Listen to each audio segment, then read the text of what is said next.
Okay, we're live now, Chair. Okay, fantastic. Welcome, ladies and gentlemen, to the Planning Committee being held at 6 p.m. on the 26th of November 2020.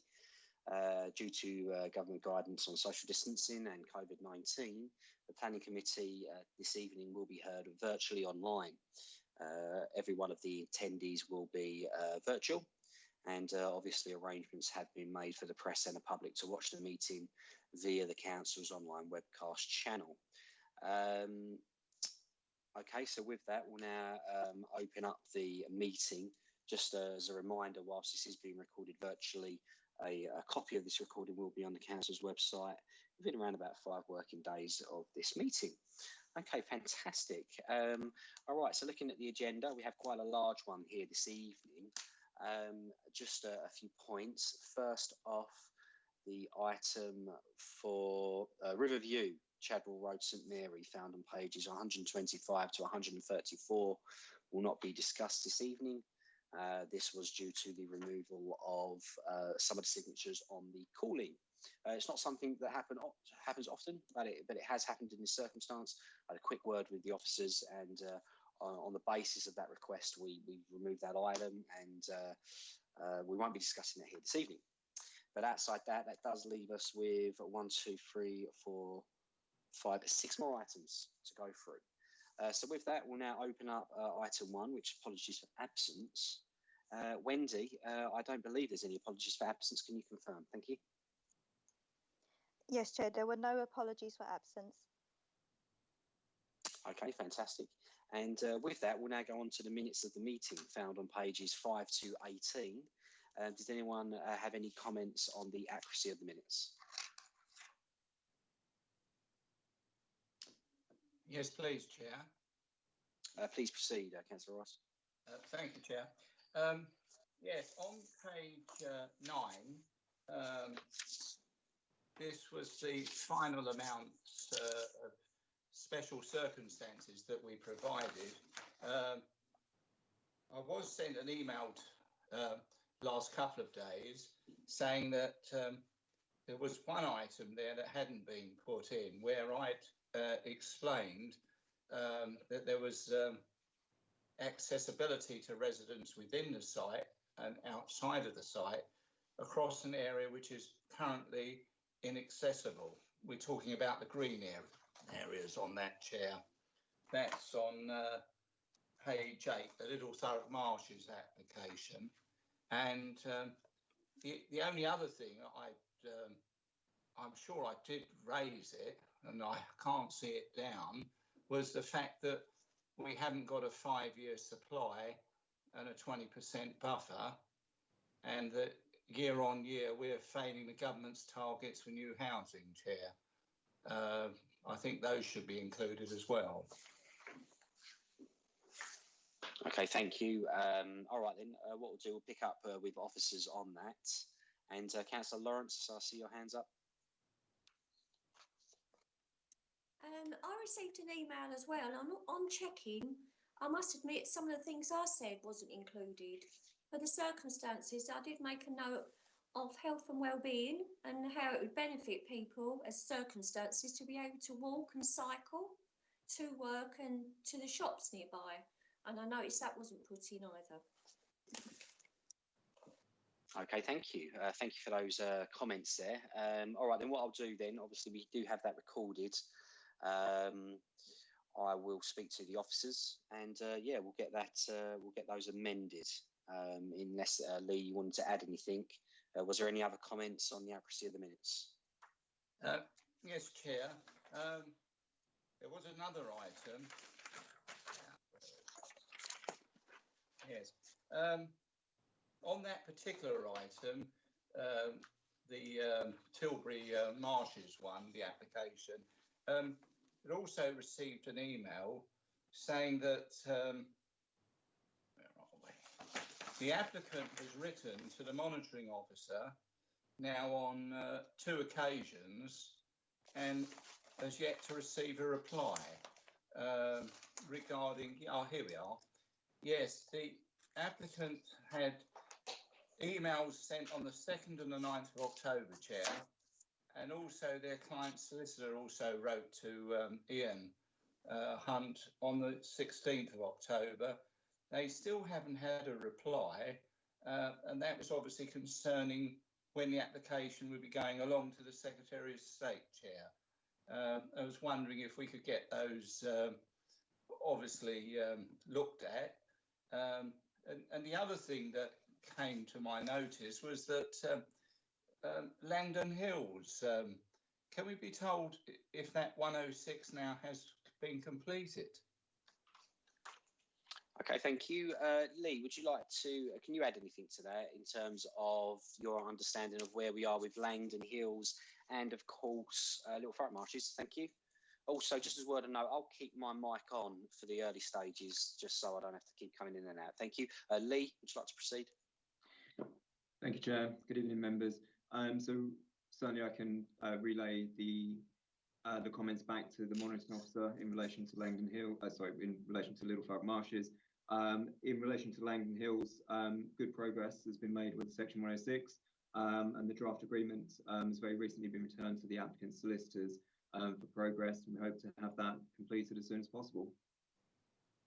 Thank you, Chair. Okay, thank you. Were there any further comments in relation to the accuracy of the minutes? No. Okay, so I'm just after one person. Is that agreed? Agreed, Chair. Minutes agreed. Fantastic. Okay, and that's from pages 5 to 18. Okay, item 3, items of urgent business. There are no items of urgent business. You would have received an email from me earlier on in the week, obviously looking at the agenda. It's quite large, quite long, so just general guidance and seeing if we can keep the meeting flowing. If we could do our best, that would be very helpful. Okay, so with that, we'll now go on to declarations of interest. Okay, so I'm only after declarations of interest. I'm not after correspondence yet. We'll go on to that on item 5. Are there any declarations of interest?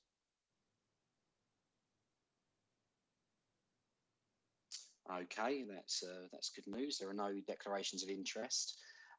Declarations of receipt of any correspondence, item 5. And obviously this in relation to any phone calls, meetings or letters that you may have received. Is there anything to declare? Thank you. Yes. We'll go to, we'll just go to Councillor Rice, then Councillor Fletcher. Okay. Yes, Chair. I had an email from Nick Westlake regarding 40 High Road, Fobbing, an application update. Also had one from Hilary Goodban on the Little Thurrock Marshes. Yeah. Thank you. Okay, fantastic. And, you know, I can confirm also that I had an email from Nick Westlake in terms of 40 High Road, Fobbing, and I can see that that was also sent to the rest of the committee. So I can confirm that we have all received that. And that was obviously the application 20/01051/FUL. Councillor Fletcher. Thanks, Chair. I'm desperately trying to find it. I also received a letter in connection with the waterworks application, but I'm trying to find the letter to tell you who it was from. I think we all received that, Chair. Yeah, I was going to get there. Who was? so I'm not special then, Gerard. No. I received that today. I think Jamie MacArthur. I think that was. That sounds right. Yep. Okay. Brilliant. And obviously that was sent around to all members of the planning committee. So we can confirm in relation to the waterworks site, we've also received correspondence. Okay, Councillor Lawrence, I see your hands up. Just to confirm, I've had emails the same as everybody else, and also the one about the I've already. Brilliant. Okay, fantastic. All right then. Well, I think that's the correspondence covered for the moment. Councillor Byrne. My hand's up. Does that icon not work? Anyway, the waterworks. I've had a letter from Jamie MacArthur, and I've also asked him the price of these homes at the waterworks. So I have actually sent him, and I've had an answer on that, which I will mention later. Okay, fantastic. No, it's absolutely fantastic, Councillor Byrne. And hang on, just I've got a message come up.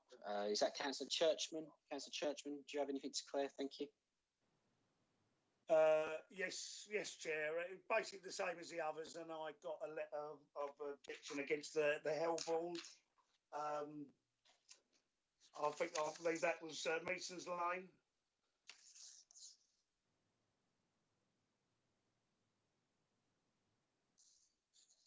Okay, yep, excellent. Thank you, Councillor Churchman. Has anyone else received?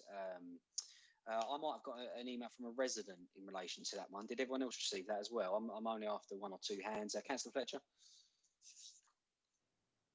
Yeah, I got one.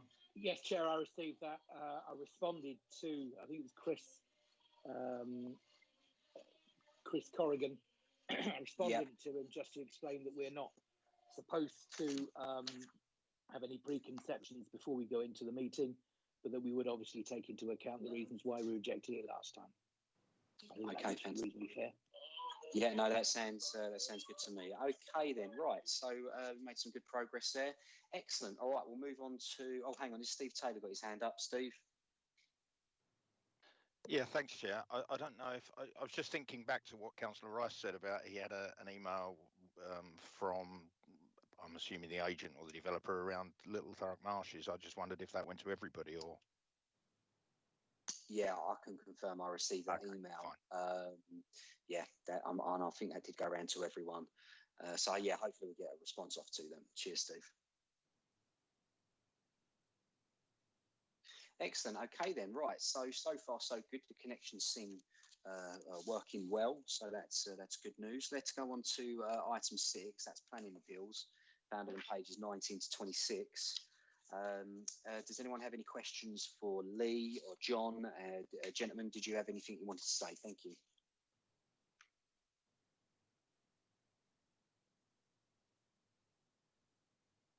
Hi, Chair. Nothing to add to the report. Thank you. Okay, thank you. All right then. No questions for Lee. And obviously, just a polite reminder, obviously, when we are speaking, if we could mute the mics, I will do that very shortly once we go into the items as well. All right then, so we're going to go on to item 7, which is an address to the Planning Committee. This now allows us to speak about the other remaining items. They are in order, so we will be going through that order this evening. And the first item would be item 8, found on pages 27 to 60. And that's 20/01051/FUL. This was a item that was minded for approval last month, and officers have obviously gone away. They've done their research, and they are back with their faults. Just some housekeeping. I understand it would be Councillor Churchman who would probably not be able to take part in this item, as he was not present last month. But I think everyone else can, unless I'm missing something. So would the officer be so kind as to present their findings? Thank you.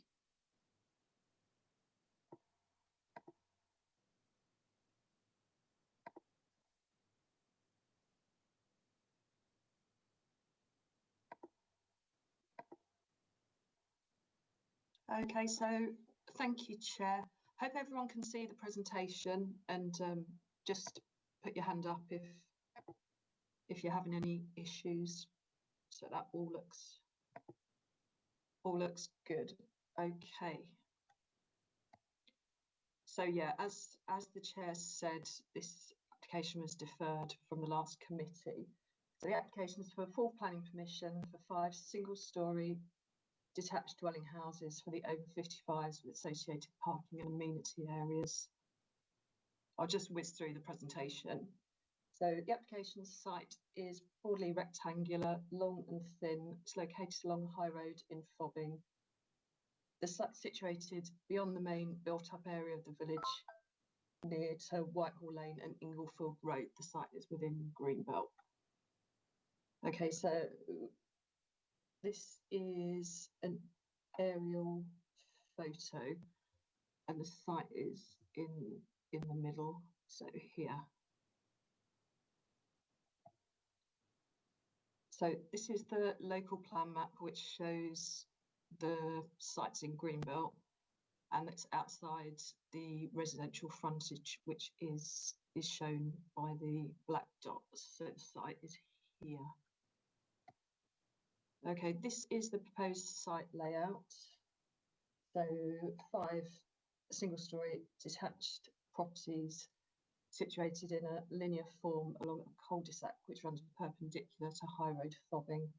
It's 3 different house types with 3 in the centre the same, and the properties to the front and rear are different. So this is a scheme on the site which was similar but less properties, and it was dismissed on appeal in August 2019.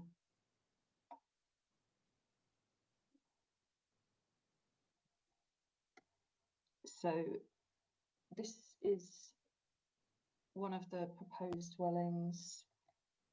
This is another one, and that is another one. So the designs, the facades appear almost utilitarian, and they are unbalanced and confused, creating an awkward finish. Okay, so this is the site viewed from the high road. The kind of dropped curb here is access to the site.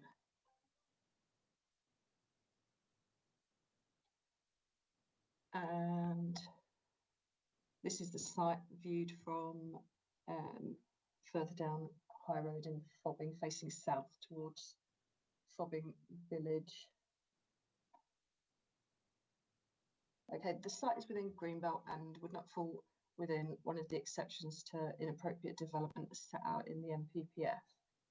Therefore, it would result in inappropriate development in the Greenbelt, which is harmful by definition to openness. The proposal would also introduce significant built form into an area which is currently open, has little development.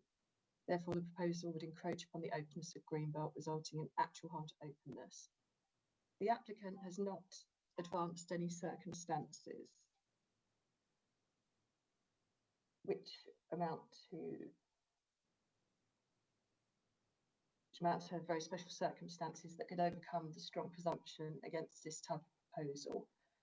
So there were 6 VSCs put forward by the applicant, which are assessed in paragraph 6.16 of the original planning report. And it wasn't considered that those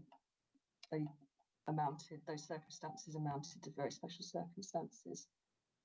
So to summarise, the development is inappropriate within the Greenbelt, which is harmful by definition, harmful to openness and harmful to the purposes of Greenbelt. The very special circumstances put forward do not outweigh the harm of the proposal. So the recommendation is to refuse the application for reasons 1 and 2 as set out in the report. At the October committee, members were minded to resolve to grant planning permission for the proposed development based upon the following reasons. So it's 5 reasons: tailored bungalows, specialist for the over 55s, a sustainable village location, innovative internal design, employment when in the construction stage, and the proposal being shovel ready. These reasons have been assessed within the update report at part 4 and do not clearly outweigh the identified harm to the Greenbelt. Okay, so summary.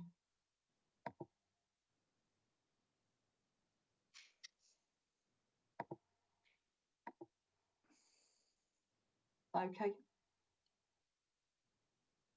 Okay, thank you, Lucy, for that report. So this is obviously a deferred item. We did spend quite a lot of time on this last month. What we'll do, we'll go to questions. We'll then go straight into the debate and a vote.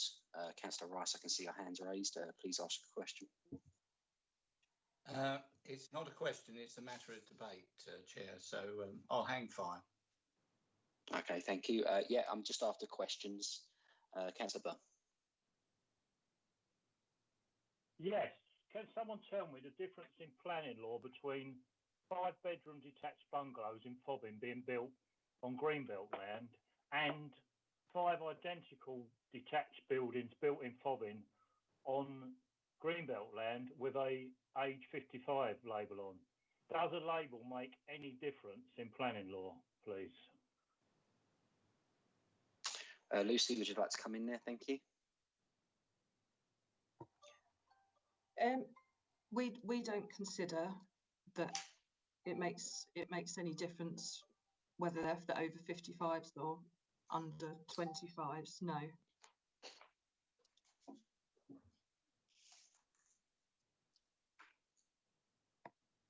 Can I have a second question, sir?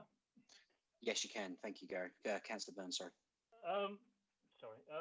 Should somebody move in and unfortunately pass away, say in the next few months, and they leave their son, like I'm going to, their house, and he is 35, is there anything to stop him moving in, say in 3 months' time, as he's only 35 and not 55, please?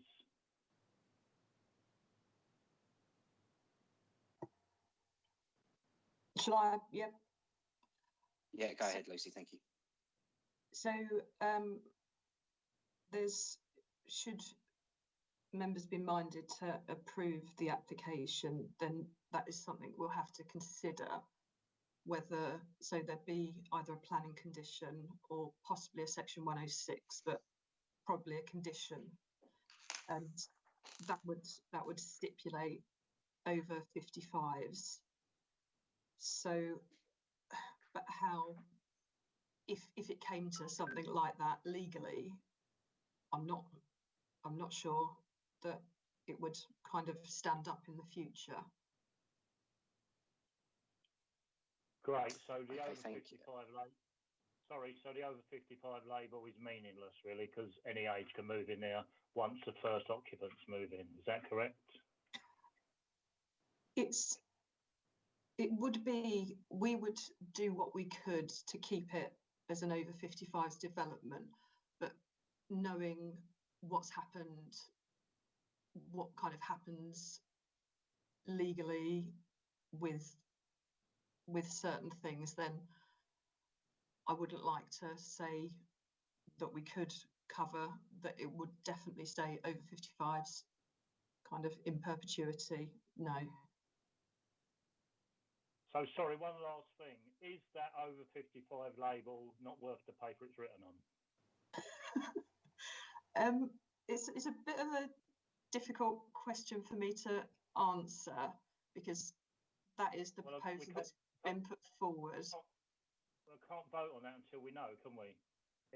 Is that worth over 55, or is it just a label to get planning? That's what we need to know. Is it a con to get planning? The 55 label, is it law, or is it just a little carrot to get squeeze planning through on the green belt? Is that 55 label worth the label, worth what it's printed on, please? I think you probably need to take your own view on that, bearing in mind the history on this site, that this application has evolved and is now being put forward as over 55s, and then kind of make your own judgment, bearing in mind that what the council tries to do, is there a possibility that that could be overturned? Yeah, is that okay? Yeah, that's excellent. Thank you very much. Is that all right? Yeah. Thank you. Okay, thank you. Thanks for those questions there, Councillor Byrne. I think ultimately members will be aware of the risks associated with that stamp. So yeah, that's up to them. I think they'll probably be aware of that last month when they voted in favour of it. So yeah, very, very good points you raise. But yeah, it is exposed. What I'll do, I'll go to Matthew Gallagher, and then we'll go to some councillors. Thank you. Matthew, you had your hands raised. Thank you.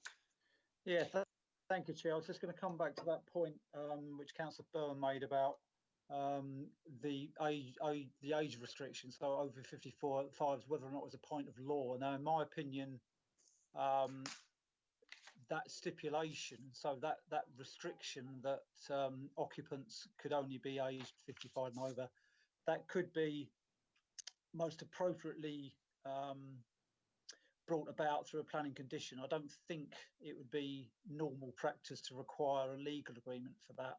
So it would be a planning condition.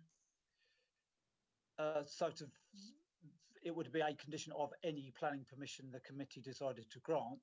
But members will well be aware, because we present applications before them every so often, where an applicant or a landowner asks for a condition to be varied, and that's called a Section 73 application.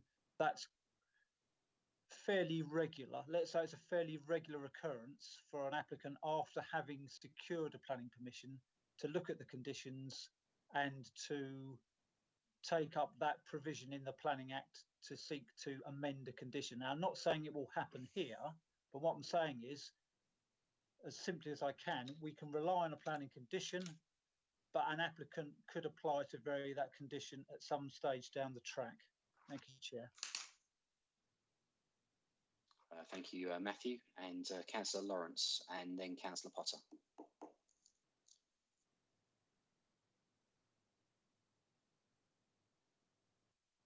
Hello. I just want to go on about the planning conditions that we've just been discussing. I think we're going round in circles here. I think some of the questions what Councillor Burns bringing up, he asked last time, and we know very well it's not going to make one iota of a difference which way, if he's going to vote or not, because we know what way he's going to vote. So it's just holding up the meeting. So to speed things forward, I think we all realise that planning conditions is what most people are governed by. If you're saying that that condition isn't going to work, then none of the conditions will work in any application. So I think we've got to say that whatever conditions they are put forward, that's the way to think ahead. If you think negatively about this, you'll think negative about every single application that's put in. So I think that's the wrong way to think.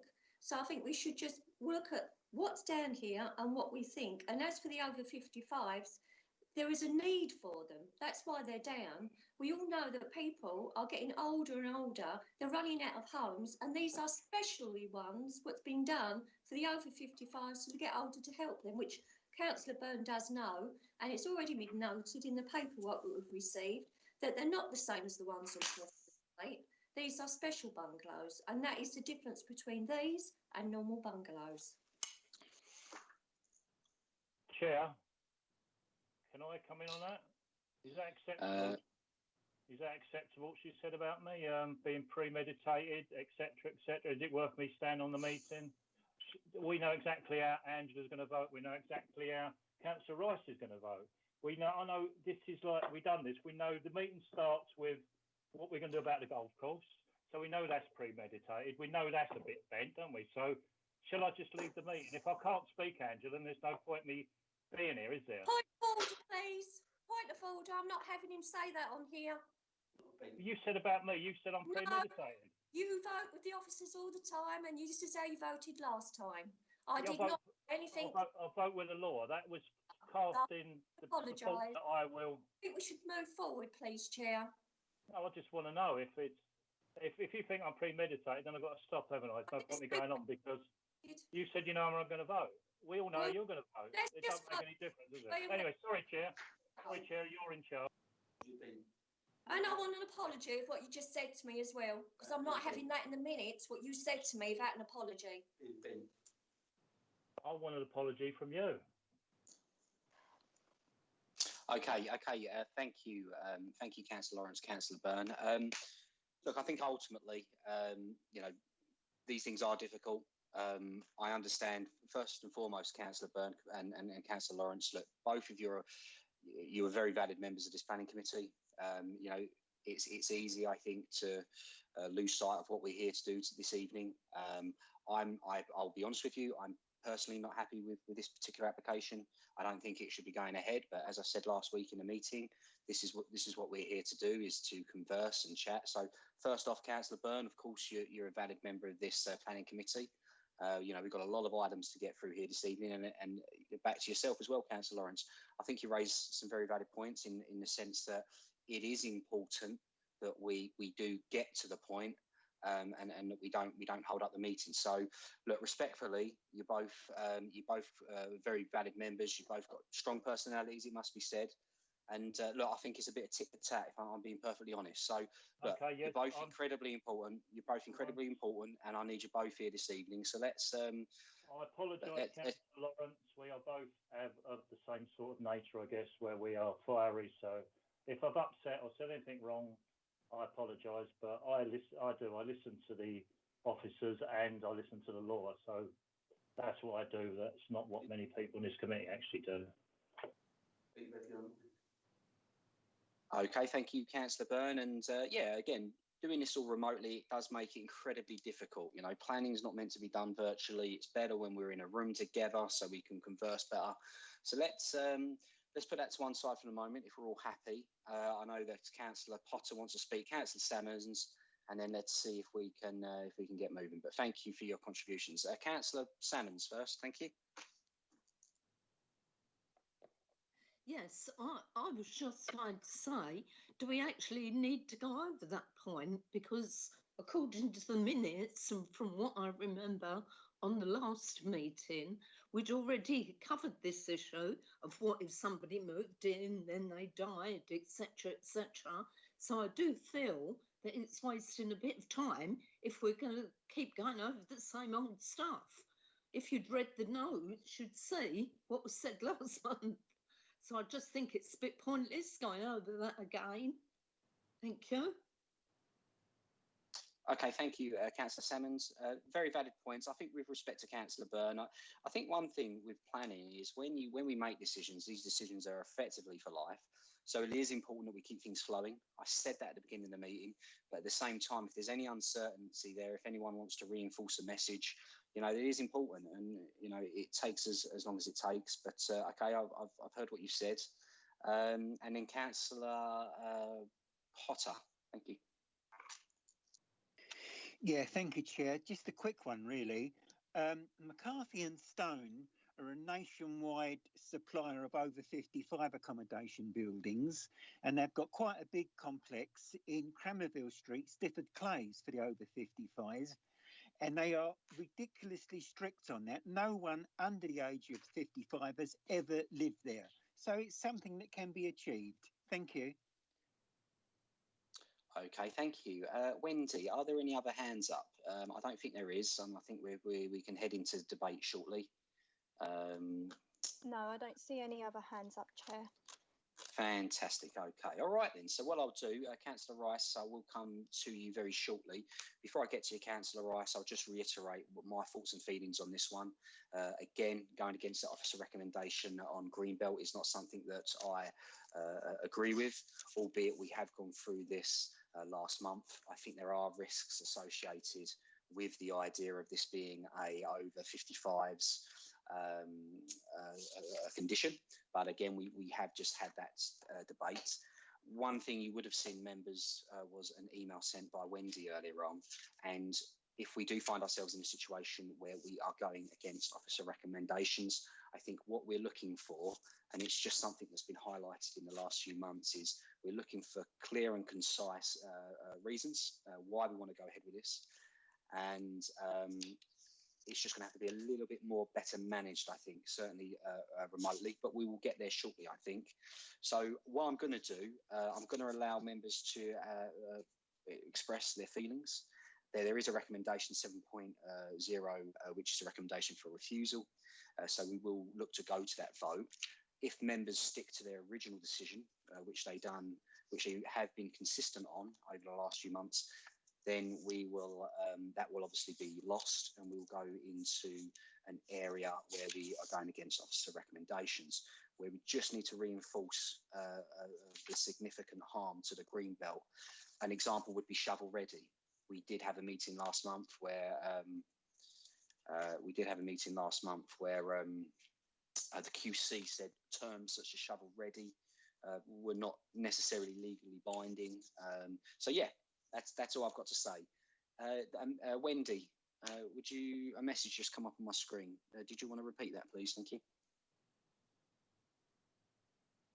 Yes, Chair. Councillor Churchman has just said that he's having connection problems, so he's not hearing what's being said properly within the meeting, so he's going to leave the meeting.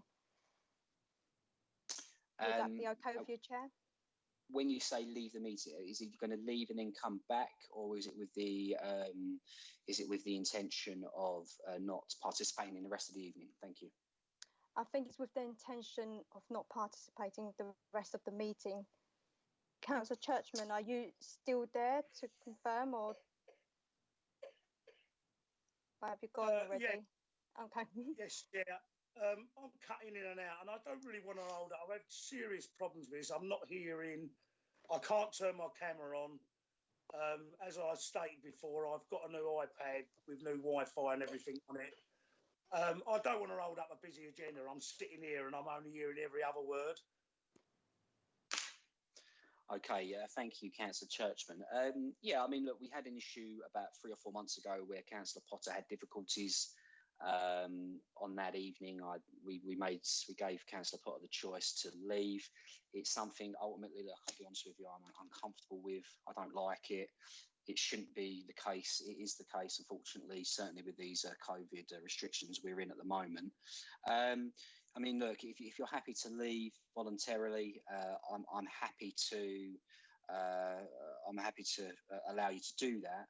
I would like to just confirm that with the Vice Chair, Mike Fletcher. But look, ultimately, if the request is to cancel the meeting, that is something that I would consider. It's not something I want to do, but I would consider it. So, first of all, Councillor Churchman, would you be happy to voluntarily remove yourself from the meeting? Yes, Chair. I mean, this is so bad. I mean, I do apologise. I mean, as I said, I've got new equipment and waiting for IT to set it up. But, I mean, even then, you just cut out earlier on me, and I just don't want to hold up a busy agenda. Okay, thank you for that, Councillor Churchman. Yeah, I think it was an issue we experienced last night. I do unfortunately think that we are lacking in the UK in terms of broadband, and certainly in the area of Essex, we seem to struggle. Councillor Fletcher, do you concur with that there? Are you happy for Councillor Churchman to voluntarily leave, or did you want to potentially postpone? Thank you. No, I think Colin's explained his issue. That makes sense to me. I think, to be honest, I think you might have cut out for a few of us, if not all of us, about 4 or 5 minutes ago, Chair. So I think that might be part of the issue. But for the moment, I don't see any reason why we should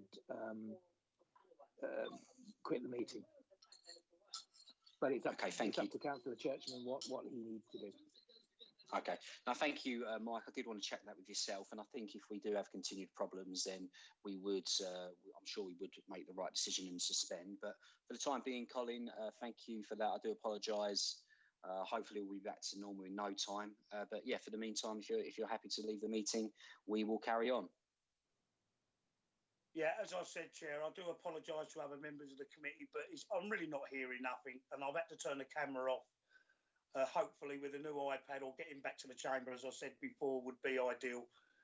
I do apologise. Yeah, no problem, Colin. You're free to leave the meeting. Okay then, right. So obviously you would have heard my thoughts and opinions. I think that this should be a straightforward recommendation for refusal. Councillor Rice, you got your hand up. Yes, Chair. Thank you very much.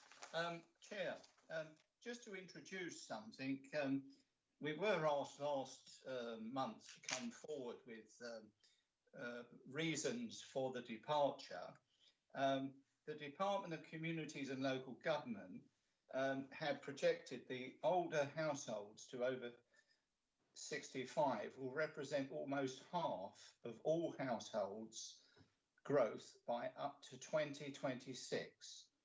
So it's quite clear that it's not just our view, Chair. There is a need for these bungalows because the Department of Communities and Local Government have actually put a lot of research into this. So there are further reasons why we can depart. Also, of course, we must include that the local authority at this time does not have a 5-year supply, doesn't have a 20% buffer, and year on year, we are failing government targets on housing numbers. So that's another reason why we can actually depart as well. But my main consideration was the Department of Communities and Local Government. They are saying that what we desperately need in this country is age-related housing, especially bungalows. That's what they are saying. So there is clear evidence to really cement what we're following through with, Chair. Okay, thank you, Councillor Rice. All right then, that was nice and short. All right then, so has anyone else got their hands up at the moment? Does anyone want to debate the item? Let's go Steve Taylor, thank you. Thanks, Chair. Just out of interest, and given what was just said, I checked this morning, and in Thurrock, at this moment in time, there are 744 bungalows for sale. So, my first point. The second one, which where Councillor Potter was saying about what McCarthy and Stone do, yes, he's dead right, but they are leased. They're not owned. And as far as I'm aware, these properties, they're talking about building them and selling them, not leasing them. So in a lease, you can enforce whatever conditions you want. You can't have dogs, you can't have cats, you can't have pets, whatever. In a freehold sale, you can't do that. Or should we say, you can do it notionally, and then you can appeal down the road. So they were the 2 points I was trying to make. Thanks, Chair. Okay, yeah, no, I understand that. Certainly with the leaseholds, there's always going to be stronger controls. Councillor Byrne, have you got your hands up there? Yes, please, Chair. You got me? Yeah, thank you. Well, this makes 749 bungalows to sell in Thurrock. But can I ask Councillor Rice, this report which I read, I didn't say anywhere where that mentioned that we have to build on Greenbelt. The over 55s, yes, there is a demand, but there's nowhere in that report that says concrete over Greenbelt. Can you tell me the bit where it says that, please?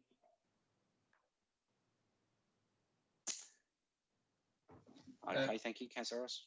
Yeah, Chair, I was just advancing an argument that the Department of Communities and Local Government have recognised that we are short of age-related bungalows, age-related housing, and let us be quite clear, when we free up a house, it goes back into the general supply and helps other people.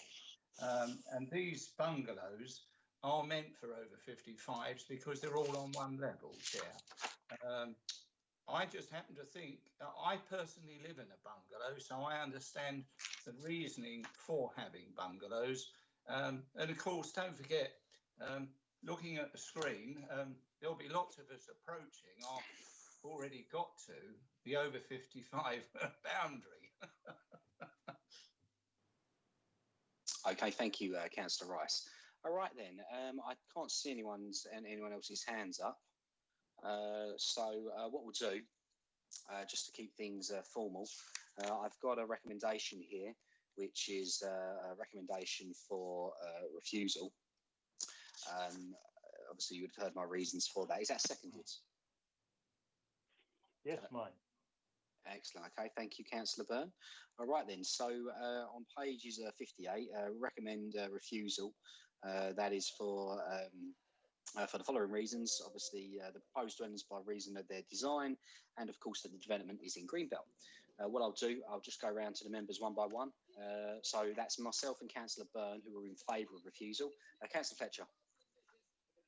For. Okay. Councillor Byrne, if you could just turn off your mic as well. Thank you. Cheers. Sorry. Sorry, mate. No, that's no problems. We'll go to Councillor Potter. Yeah, I don't want to say I approve the recommendation for a refusal.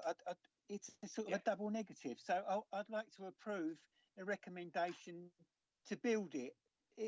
If you see what I mean, it's a very complicated question. Not complicated. You could say no and mean yes. So I would like to vote against the recommendation to refuse. Is that clear enough? Sorry about that. That's nice and clear. Thank you very much, Councillor Potter. No, I understand where you're coming from there. We'll go to Councillor Salmons.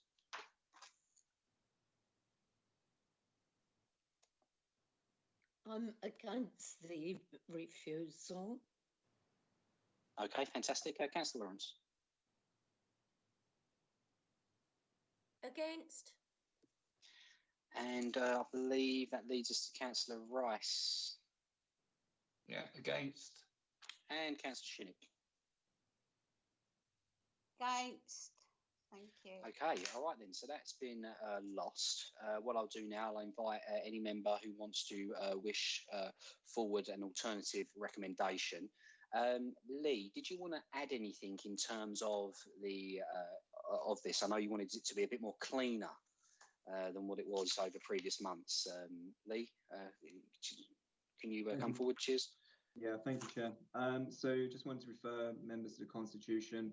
So Chapter 5, Part 3 of the Council Constitution, 7.4, essentially engages here. So it basically says, if the committee is still of the same view, then it will again consider its reasons for granting permission. A summary of the planning reasons for that decision will be given, which reasons must then be formally recorded in the minutes of the meeting. The paragraph continues to say it's important that the justification for departing from officer's recommendation that is recorded in the minutes are those reasons given at the committee and in public, and that justification is not subject to later elaboration in the minutes, which is more extensive than the oral presentation. It goes on to say that the courts have expressed the view that the reasons should be clear and convincing. Members must satisfy themselves that where they reach a decision contrary to an officer's recommendation, their reasons are substantiated by evidence and that they are able to demonstrate reasonable planning grounds for taking a decision contrary to officer's advice. In addition, members should exercise caution in not giving undue weight to a particular consideration. Where we are at the moment is that any harm to the Greenbelt as a point of law must be given substantial weight. So that tips the balance, and that's the starting point for this. The circumstances and the factors that you would need to now to articulate would have to clearly tip that balance the other way to overcome the harm, and the harm by definition, and any other harm arising from that proposal. What I would just add just before finishing is just to remind members that an appeal decision was released not just literally a year ago for refusal of 5 dwellings on this site, and that will be a material consideration should be a material consideration that should be taken into account. And the inspector in that case did weigh the need for housing in the balance with that, but did not feel that it tipped that balance to clearly outweigh that harm. So, Chair, what we need to have here is, first of all, an acknowledgement that there would be substantial harm arising from inappropriate development and any other harm arising. And then the factors that are being presented, we would need the factors and the weightings behind those to show that tipping of the scales to clearly outweigh the harm that's being caused to reach a recommendation, a decision of approval. So with that, Chair, hopefully that's useful. I'll put the mic off now. Thank you.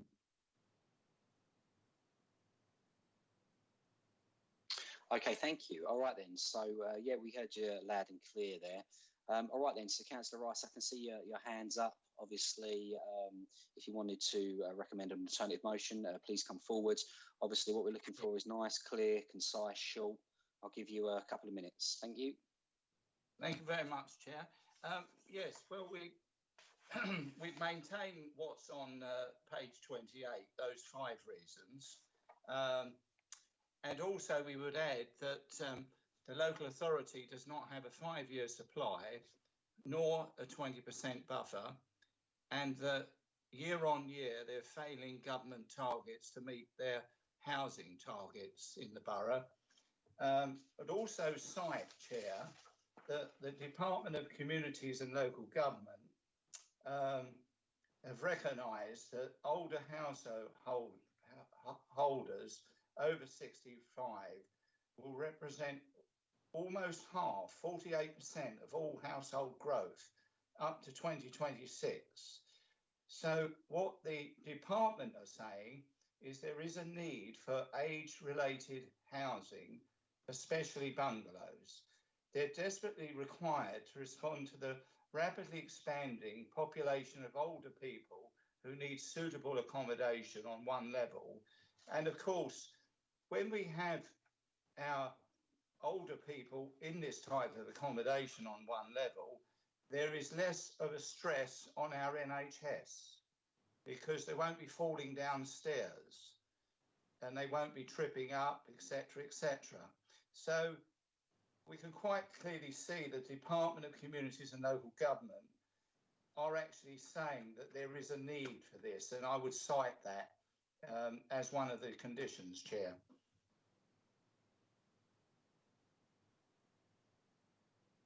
Okay, thank you. I'll just give Lee a little bit of time to note that down. Lee, have you heard Councillor Rice there? What are your thoughts? Thank you. Thank you, Chair. Just invite other members just to add to that list if they so wish to, and then once we have that list, we can then take stock, perhaps adjourn for a moment or two, and then come back. Thank you. Excellent. Okay. I'll see if any members want to add. Also, Lee, are you happy with that term, shovel ready? Sorry, Councillor Byrne, I'll come to you very shortly. I'll be with you any moment. No problem. Lee, are you happy with that term, shovel ready? Because I know the QC shot that one down unless there was literally bulldozers going in and digging up the grounds. So what we'll do, Lee, obviously you can answer that when we get back to you, just food for thought. Councillor Byrne, you wanted to make some comments? Yes, about the trip and falls and going up and down stairs, can I ask why Stena chair lifts are so successful when loads of old people sit on their chairs and go up and down the stairs? So I can't see that being a valid point, really. Okay, thank you. All right, obviously the officers would have picked up what you said there. Steve, Taylor, you got your hand raised? Yes, thanks, Chair. I'm just looking at the list that was there for last time, and one of the things it talks about is a sustainable village location, and it isn't. It's not in the village at all. It's almost at the Five Bells roundabout. The village is about 1.25 miles away to where my mother lived, and the nearest shop is probably another mile or so on from that.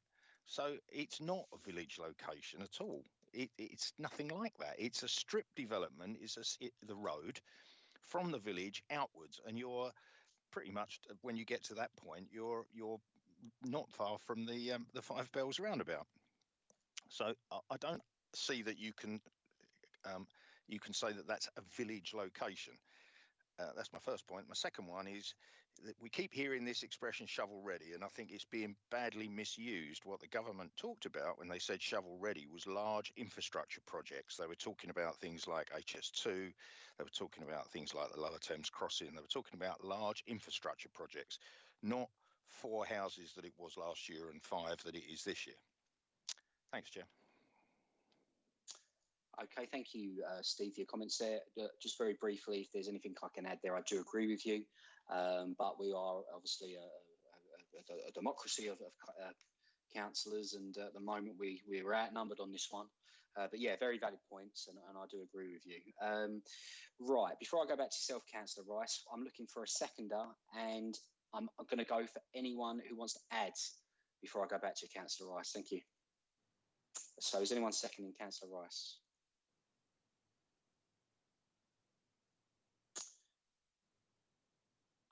Okay, any of the members want to raise their hand and second Councillor Rice's recommendation for approval? Councillor Lawrence, I can see your hands raised.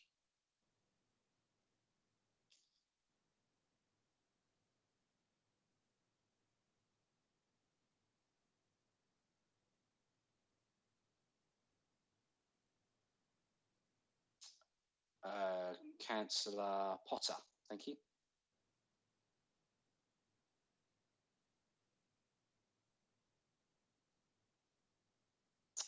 Is everything okay? Can everyone hear me? Yeah, sorry. Yeah, I would just like to second Councillor Rice's recommendation and summary, because I'm a massive believer in the need for over 55s. Because when I was a kid at school, it was the war boom, and there was so many schools everywhere, and they're all them people that went to all them schools, and they're looking for bungalows, and you don't need to be a mathematician. It's the way it is. Okay, thank you, Councillor Potter. Wendy, have I missed anyone before we go back to Councillor Rice? I know Councillor Salmon's had a hand raised, but that might have been to second Councillor Rice. Wendy, have I missed anyone? Yeah, Councillor Shinnick's had a hand up for a while. Councillor Shinnick, sorry, I do apologise, nothing's come up. Sorry, I was going to second Councillor Rice, but no one noted my hand at first. Okay. Okay, fantastic. So what we've had there is Councillor Rice has put forward his alternative recommendations. They would have been noted down by the officers, and nothing else has been added other than the second. So I can see your hands raised, Councillor Rice. Is there anything you wanted to add before I go back to officers? And keep it brief. Thank you. Very quickly, on the items sustainability, Chair, the very fact it's got 2 bus stops within 50 yards of this development means that people can get into the village, not only in Fobbing, but more importantly, in Corringham to do their shopping. So they have got access without a car. That's what we're saying. Okay, thank you. Lee Nicholson, can I bring you back in there? Obviously, you would have taken down what's being said. Obviously, I don't know if you need to go away and discuss with your fellow officers what's been briefed. Yeah, please go ahead. Thank you, Chair. So I'm not, I guess I'm not clear what weight is being given or what the rationale behind these factors are, because the agenda report sets out on page 31 to 34 will set out the officer's assessments of those 5 reasons that were given at the last meeting. And I'm not clear from the debate that I've just heard actually what is the rationale, what's the weighting, what's the factors that means that we're essentially casting aside the officer's assessment on pages 31 to 34, but what are we replacing it with, and what's the rationale? So that's something I think we do need to unpack. But fundamentally, there, as I said earlier, there's any harm to the greenbelt has to be given substantial weight in that. And again, I'm not clear from the debate that there's even an acknowledgement that there will be substantial harm by way of inappropriateness and by way of harm to openness. There are also 2 reasons for refusal that need to be addressed here as well. So we would need to unpack those before I'd even consider adjourning to consider these reasons. Thank you. Okay, thank you. So what I'll do, obviously, I'll go back to councillors who are looking at approving this, and I'll give them another opportunity to take in what you've said. And then we may be back and forth between yourself and Councillor Rice for a little bit. And with that, Councillor Rice, you've got your hands raised. Obviously, as chair, I can only chair the meeting. I'm not going to be too much help going forward unless you can come up with what the officers are asking. Yes. Thank you. Yes. Well, number one, and I think there is there is weight. I would say there's significant weight. They're tailored bungalows, specialist, limited height, so they can only be bungalows. Sorry, Councillor Rice. Sorry to bother you.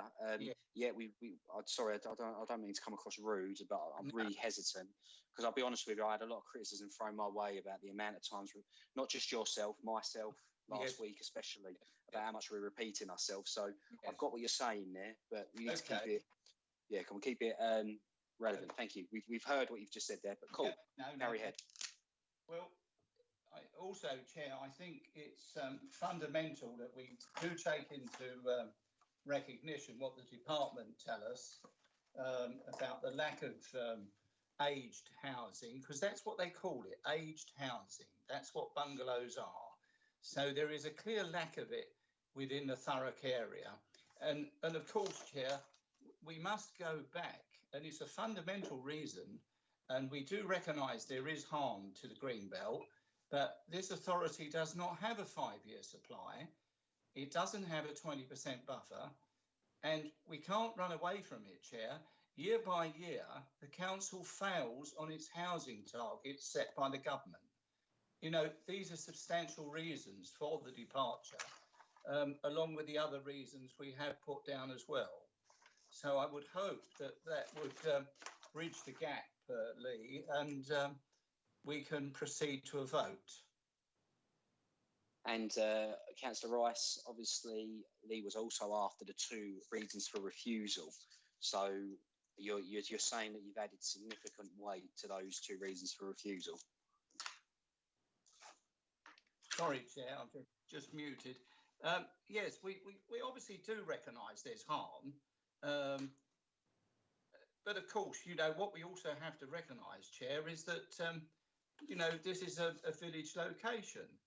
You know, it's a bit of infilling. You know, this is not 180 homes in the Greenbelt, Chair.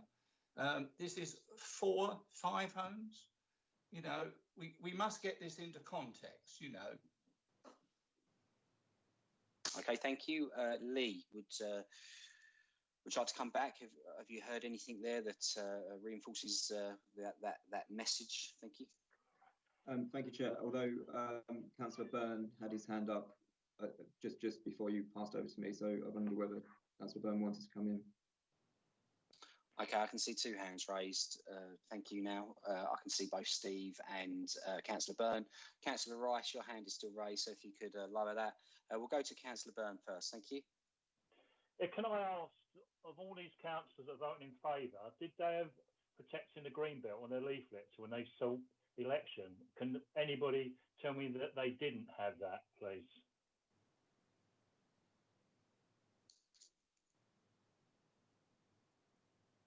Okay, thank you. All right, then obviously to the other councillors there, you would have heard what Councillor Byrne said there. If anyone wants to come in, please do. I've got to go to Steve Taylor first, and then Councillor Lawrence, I can see your hands raised. Thank you. Thanks, Chair. Just to try and make this easier, and I think Lee has already said it, if you go from page 41 onwards, what the office has done is taken the reasons that were put forward previously and then made an assessment of them. And I think, in my opinion, the way to deal with it, or a better way to deal with this, is to look at what the assessment says and then understand what it's saying. So, for instance, if you look at the assessment, if I'm assuming everyone's read it for tailored bungalows, well, what it points out is there's absolutely nothing special about them at all. There's nothing specialist about the kind of building they are, and so on. So I'm not going to go on and on and on, but I just think Leah's already said it. If you kind of go through them there, you've got the officer's assessment, and I think that might help to, if you like, direct what you need to what needs to be overcome. I hope that helps. Sorry, I was just trying to be helpful. Okay, thank you. Thank you for that, Steve. Hopefully members would have taken note of what you said. Councillor Lawrence, thank you. Can I just say that when I've read through the notes and I've read everything that's been sent to me from the builders, is that I think they are slightly specialist because they've got extra wide door openings. So if anyone's in a wheelchair and everything, they haven't got to adapt the property, knock walls down. And kitchens, they've been adapted as well. So they're not just basic bungalows, they have been built with the view that these are going to be for over 55s and more. You say 55s, that's young to us. A lot of people go on until their 90s now and they don't want to move again, do they? So I think these have been adapted and they are specialist. Also, the other thing I'd like to say is that answering a certain question earlier, when I became a councillor, I was the person that was going around knocking on doors, people pleading with me and asking to get some homes built for young families and older families. I know quite a few elderly ladies what can't move out because they need a bungalow. So we do need more bungalows, and then the younger people need houses as well. And this is what I have in mind. And when it comes to people to Greenbelt, I'm afraid we're going to have to lose a bit of Greenbelt because I think people are more important to me. And the last thing I've got here is that economically, I think we should have some weight put towards this to outweigh the harm to the green belt is that it's a local builder, and the money what's been going, the £1 million investment in labour and materials, will also be circulated in our borough. We're not talking Bellway, hundreds of homes. We're talking a little few bungalows built by a local builder. And like I've said before, I'll try not to repeat myself too long, Chair, but when we walk around houses and knock on doors, everyone likes the avenues, and 9 times out of 10, they're local builders what build this because they've got in mind what we want in our area. So I think that has got some weight towards it. Okay, thank you. Councillor Fletcher. Thanks, Chair. Actually, I think what Councillor Lawrence was just saying, I think was quite useful. We are, to a degree, going round in circles, but my understanding of what is needed to move this thing on is, as Councillor Rice has already done, is to say, yes, we recognise that there is harm involved, and then obviously to explain how the positives that they've put forward outweigh that harm. Given what Councillor Lawrence was just doing, taking one of those points that was one of the original points, the way it's been assessed in the report, and then Councillor Lawrence has come back and used some factual basis to actually say, yes, they are. For me, Chair, that's all we need. For each of those 5 points, we just need a factual argument for why it should be treated as significant. There's no, if you'll pardon my phrase, bloody point in spending the rest of the evening going, it's significant. No, it's not. Yes, it is. No, it's not. He's behind you. Let's have some facts, please, like Councillor Lawrence has just put forward. As far as I'm concerned, even though I don't agree with it, that sounds to me like a good factual reason to say, okay, we're fine with that particular point. Now let's move on to the next one. What are our facts for the next one? Please, can we get to some facts? Okay, thank you. No, thank you very much for that, Councillor Fletcher. Some very valid points. Obviously, just looking at the time, it's coming up to 7:10. We do have another 5 items to get through, so I am conscious of the time. What I'll do, Councillor Byrne, I can see your hand's been raised, but we do need to get moving on this one. So Councillor Byrne, then I'll go back to Lee. Thank you. Councillor Lawrence, your hand is still up. If you could lower that. Thank you. Yeah, very valid point from Councillor Lawrence, but I still haven't heard an answer to the question of how many councillors didn't have protecting the green belt on their leaflets. I know all the ex-TI members did because I've seen their leaflets because I've got copies of them. So I'm sure that everybody voting for this vote went out for election to protect the green belt. So are we anybody going to say they didn't, please? That's all I want to know. Just be honest with me. Thank you, Councillor Byrne. Look, ultimately, it's a very interesting point you raise. I think ultimately, once we're elected as councillors, generally we have the ability and the privilege almost to be on planning. And ultimately, it's up for us as individuals to follow through with what's on our manifesto, what's not. You said there that you may have some information, that's perfect. You're perfectly well within your rights to express your own views and opinions as to who's not sticking to their manifesto. And maybe, and I mean this respectfully, maybe whilst it's valid in planning, it might be more suitable for outside planning to, express your concerns that individuals are not delivering. But it's important that, when you're on planning, you vote with what you feel is best. So look, this is what we have planning for. It's to debate, it's to discuss, it's to decide what's best for Thurrock. So look, as I said, it's 7:10. I'm really conscious of the rest of the meeting. We might find ourselves in a position in a couple of hours where, if we're only a couple, 2-3 items in, we might have to adjourn to a later date. I do think we get into that because, look, ultimately we could be here till midnight. So, Lee Nicholson, obviously you would have heard what's been said.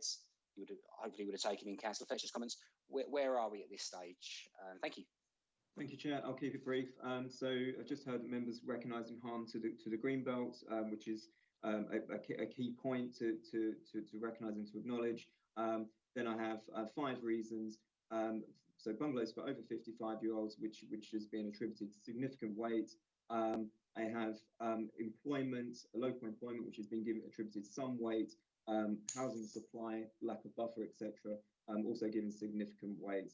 The area which I've got a blank on at the moment is the sustainable village location, which was put down previously. And I just draw members' attention back to the appeal decision in 2019, in which the inspector actually discounted this site and the proposals in 2019 for 5 homes as being infill within a village. They didn't consider it to be in a village location. So that area I find is a tad weak, if I put it that way.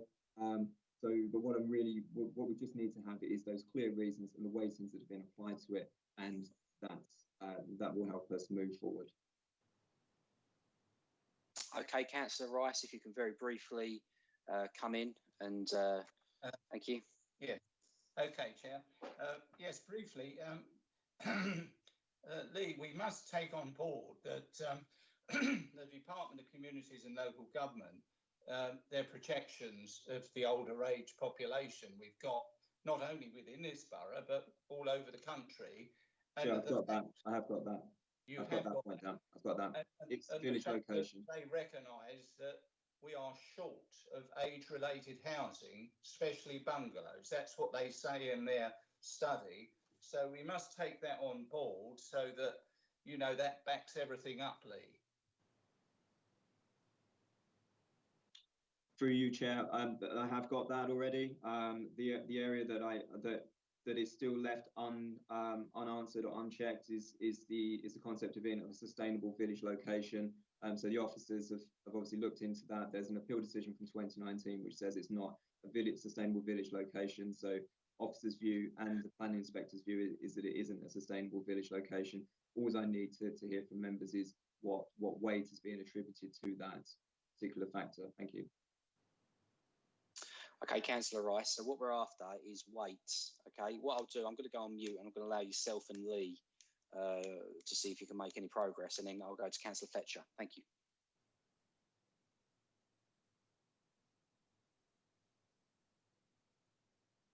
You're on mute, Councillor Rice.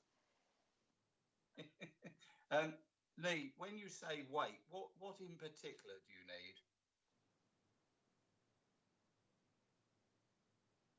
Through you, Chair. So in the officers' report, we've assessed the reason sustainable village location. So the officers have looked into that to see whether it amounts to an infill and whether it complies with the NPPF in terms of the term infill within villages. We've referred back to the inspector's decision from 2019. The inspector's very clear in 2019 that they did not consider this site to be part of the village. And did not consider it to be didn't consider it to constitute an infill development because it is essentially open. There's no buildings around it. It's essentially building on an open site. So that's the one area that I'm missing in terms of I'm not sure what your case is to address that particular point. I mean, Lee, you are the professional, as we said last week. You know, do you have any views on that to help us? Again, through you, Chair. No, the officer view is one I concur with, which is in the agenda report. Alternatively, it's dropped as a reason. That's all I would suggest. Okay. All right. Okay. Well, if we drop it for a reason, fair enough. But you know, I think we've got sufficient when we talk about obviously the no 5-year supply, no 20% buffer. You know, I know it sounds repetitive, but you know, these are major things, Lee. And the Department of Communities and Local Government have stressed the need for age-related housing, which are bungalows. So, you know, we've got that in there. So I would hope that would suffice. Okay, thank you, Chair. I think that's clear. My only last comment is that there's 2 reasons for refusal. So what we've been talking about so far this evening has been to address reason for refusal number 1, which specifically relates to to the green belt and the reasons, your very special circumstances case to go against national local planning policy. The second reason relates to it was set out on page 38 at the bottom, and again there's two reasons for refusal that needs to be addressed.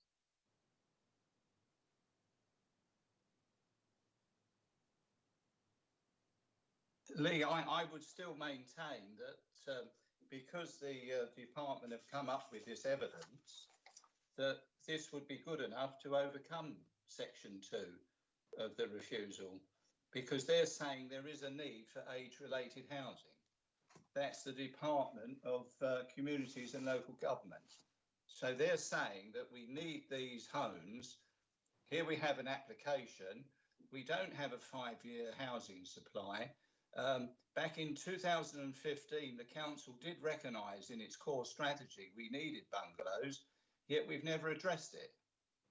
So I think we have got the reasons to knock out that number 2 of the officer's recommendation in light of what the department says, and the fact that Thurrock Council in 2015 did actually recognise that there was a demand for bungalows, but since that time we haven't paid a lot of attention to it.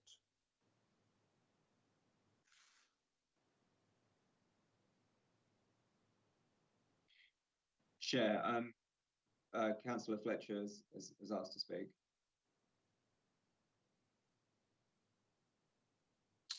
Councillor Fletcher, thank you.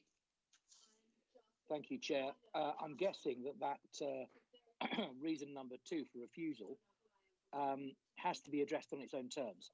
So whatever the merits of those other reasons that Councillor Rice has given for overcoming the damage noted in reason 1, I think he's absolutely right, by the way, to drop that sustainable location thing. If it don't work, drop it. You don't need loads of reasons, just well-argued ones.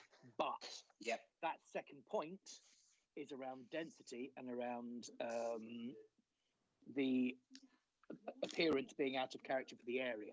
I'm assuming that you need an argument that says, no, it's not out of character, or it is, but for reason X, that doesn't matter. Is that the case? And none of those other reasons given actually address that density or clash that he's mentioned in reason 2. Thank you, Chair. Lee, would you concur with what Councillor Fletcher's saying there? Absolutely. It hit the nail on the head there. So there needs to be an argument to address reason for refusal 2, and it is about design, scale, layouts. It's about the introduction of significant built form into an open area, the rear of the properties, urban appearance. It's those issues that are wrapped up within reason for refusal 2 that does need to be addressed as well. Sorry, just coming back, Chair. I mean, as an example, if the councillors who are for this amendment are aware of any other developments like this, which have been accepted and have been built, would that be an acceptable counter-argument? I mean, maybe. I mean, I'm not aware of any, but that's... no, me neither, but I don't know, Councillor Rice, is that a possible argument? Well, I would suggest it would be, because we talk about densities and what have you. Later in the agenda, we are talking about Fobbing High Road again, with 180 homes in the green belt. It seems it's perfectly acceptable to have 180 in the green belt, but not to have 5 bungalows. So I would cite the very fact the officers have said 180 is okay, that I would cite that 5 are indeed okay, because the officers have come to that conclusion, and that is green belt. Lee, did you want to come back on those comments? Because I don't think Fobbing High Road might be slightly different. And I know that was previously developed land based on that it was a waterworks. So that might change. That might be slightly different, Councillor Rice. I understand what you're saying, But yeah, you're right, it's Greenbelt, but it did used to be formerly a waterworks, which is previous developed land. Much more recently, I might like to add, before the Second World War, which was when this site was last developed on. But Lee, is there anything you can pick up there from Councillor Rice? Thank you, Chair. Yeah, the next item, well, the item later on in the agenda does it is previously developed land and lawful development certificates. It's a very different package of circumstances there. So the site, because it's previously developed land, it's very different to this particular site. Chair, what members we will need from members is an argument to address reason for refusal 2. Reason for refusal 2 says that the proposed dwellings, by reason of their design, scale, layout, and the introduction of a significant level of built form into a generally open area to the rear of properties on the high road, would result in a density of development and urban appearance significantly out of character for the area. The proposal will then have a significant adverse impact on the open character of that area.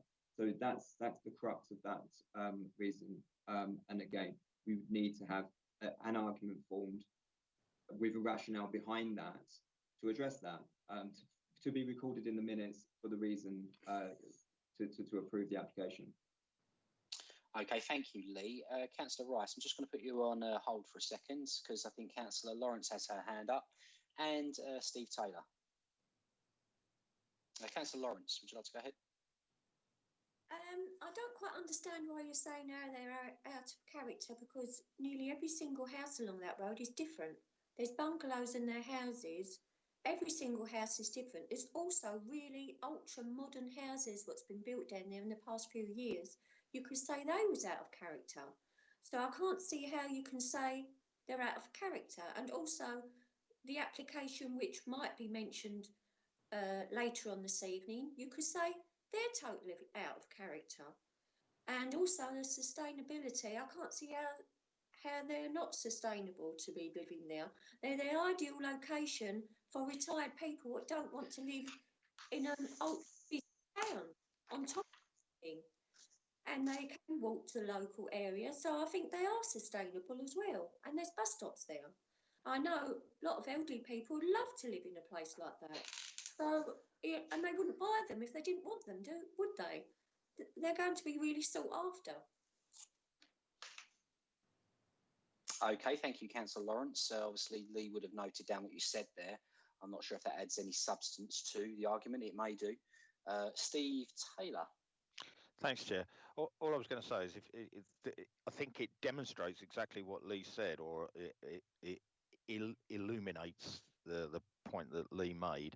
If you look at the map on the plan on page 39, then you can see that all the way along the high road leading up to that, so all the way, there are gaps in it, but in the section to the south of it, there's a house, and then you have open space at the back. And if you look at the properties beyond it, it's open space with the odd properties.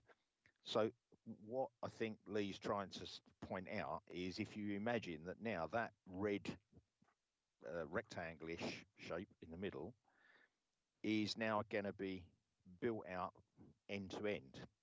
And that's what's out of character, in that it is nothing like the rest of the area. And that may be a better way to illustrate it. That's all I'm trying to say. Thanks, Chair. Okay, thank you, Steve. Yeah, Councillor Lawrence and Steve, if you could take, I see your hands are still raised. All right then, so we've had a few more comments there. Councillor Rice, your hand is raised. Obviously, I have to go back to Lee shortly. Have you got anything else that can cement this argument in terms of design? Thank you. Keep it brief, thank you. Yes, certainly, Chair. Yes, Lee, further down the road, we had an application where we allowed a bungalow to be knocked down and 9 houses built in the back garden. So that is of a similar nature. And that was passed, I believe, about two and a half years ago. So, and that's being built out as we speak. So there is demonstrated need that there is others being approved in the past.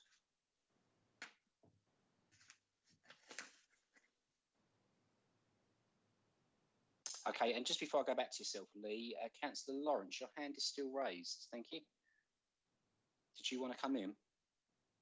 Yeah, I just wanted to remind everybody that if you do look out the back there where Lee was going on about, there's a scrapyard there as well. So, you know, you've got to look at the whole picture. Okay, thank you, Councillor Lawrence. All right then, Lee, have you heard anything there that bolsters up their argument to overcome that hurdle of design? Thank you. Thank you, Chair.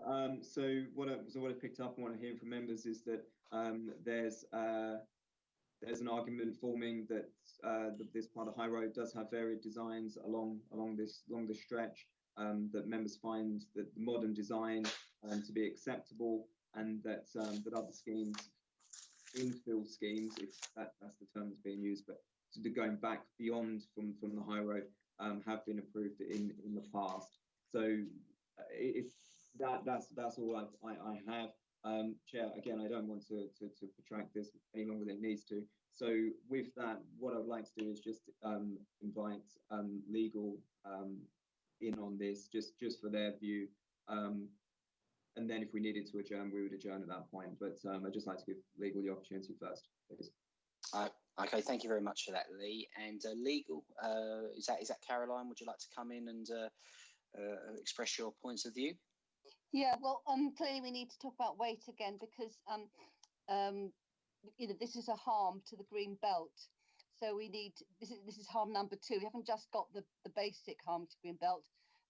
Reason refusal number 2 is harm in itself. So again, that we do need to go through the process of weight on that. And you know, clearly then members will need to go on to see if the overall weights that they've got will outweigh clearly the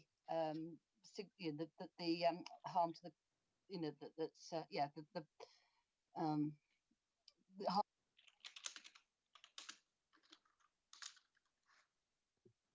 Sorry, is that all right? I think I put my mic on mute for a second.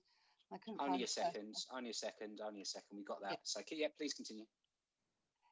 Yeah. So you know, if members could go back and, you know, just review what weight and look overall at the weight and to make sure it does clearly outweigh the all the harms to the green belt, because this harm itself is another significant harm. Okay, and that needs to be acknowledged. Okay, thank you. So, all right then. Thank you very much for those comments. So, let's have a look. Sorry, Chair, I believe that the harm has been acknowledged at least twice now. Yeah. A fair point, Councillor Fletcher. Very briefly, Councillor Rice, as you're the proposer, did you just want to reinforce that message very quickly within the next 30 seconds? And then I'll go back to Lee and see if we can see if an adjournment is possible. Thank you. Yeah, well, certainly, Chair, I fully concur with that. And as I said to Lee, we did approve an application about 2.5 years ago where we knocked a bungalow down and built 9 houses in the back garden. So we are talking about similar styles, which would actually negate number 2. And as Councillor Lawrence has said, you know, if you go up and down that high road, you'll see a mixture of many, many different homes. But in particular, that one I cite, where we knocked the bungalow down and built 9 houses in the back garden, that should be sufficient reason enough to overcome that number 2. Okay, thank you, Councillor Rice. Lee, I'll come back to yourself. Obviously, I think we've got to a point now where the members have added everything that they are going to. Obviously, I appreciate there are still concerns there. Did you need to, you know, go over the information, or you are not at that stage yet? Thank you. Chair, I think if this is members' case towards this, and I think we've been on this item for a while now. So I've picked up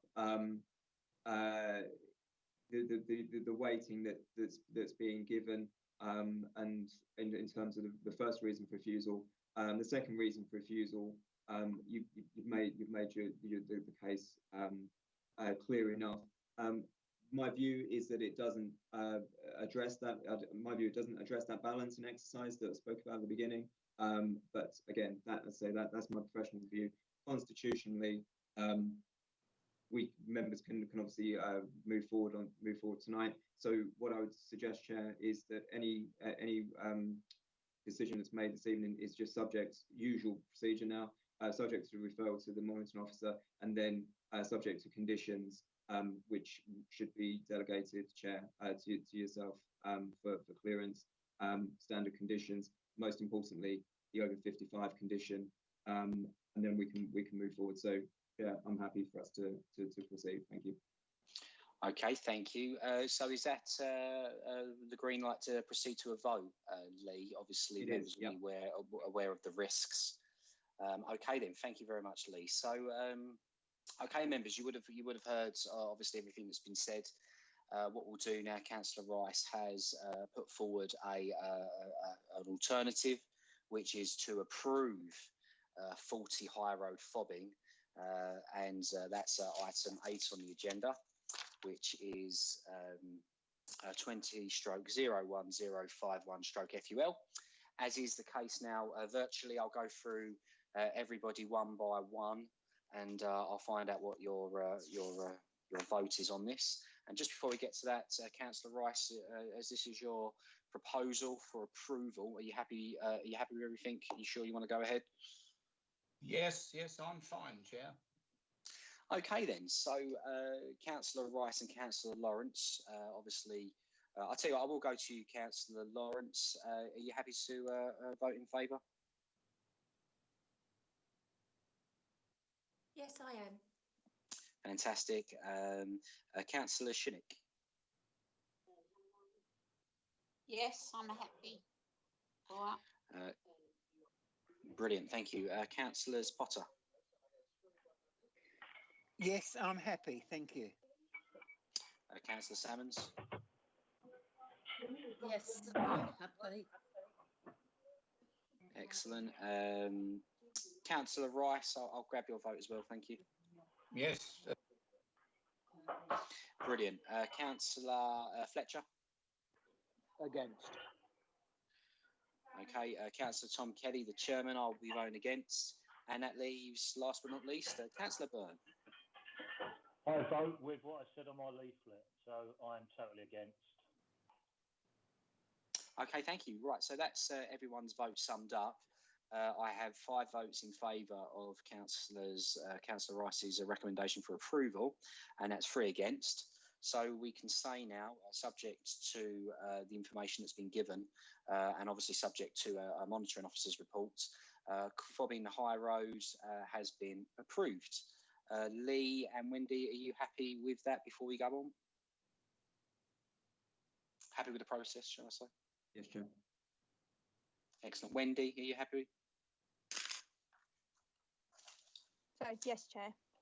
Excellent. All right then. So brilliant. Okay, so it's now 7:35. We've got over our first item on the agenda. So let's see how the next couple go. That now takes us on to item 9, which is 19/01800/FUL, Medina Farm, Denise's Lane, Upminster, Essex. That's found on pages 61 to 88. And then, of course, we've got a very similar, almost identical application on item 10, but we'll do with item 9 first. Okay, would the officer responsible be so kind as to present a report? Thank you. Yeah, thank you, Chair. I'm relying on Lucy to run through the PowerPoint because, like Councillor Churchman, my IT is playing up, but I think I can see the screen. So as long as you're all happy. I'm happy I can see the screen. Yep, good. Right, in which case I'll crack on. So as the Chair said in the introduction, there are 2 applications before you tonight, both on the same site, which is Medina Farm and Dennis's Lane. So the first slide there shows, if we can jump on one, Lucy. There we go, thank you. That first slide shows the broad position of Medina Farm, which is on the edge of the borough. If you can just hold on that slide, because there are some subtleties I need to talk through. So there are two applications, and in essence, it relates to each application relates to two different fields, which are referred to as Field A and Field B.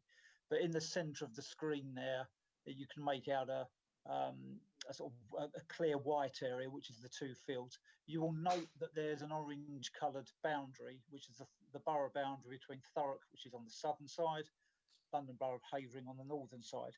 The complication being is that in essence, there are 4 applications spread across 2 different authorities, which, put simply, involve a single site. So you'd have to bear in mind there are complications with a split site between 2 different authorities. And the point I'd make out on that particular slide is that road access to the highway network isn't within Thurrock, it's within London Borough of Havering. So Dennis's Lane, which runs parallel to the orange coloured line there, is within London Borough of Havering. Next slide, please, Lucy.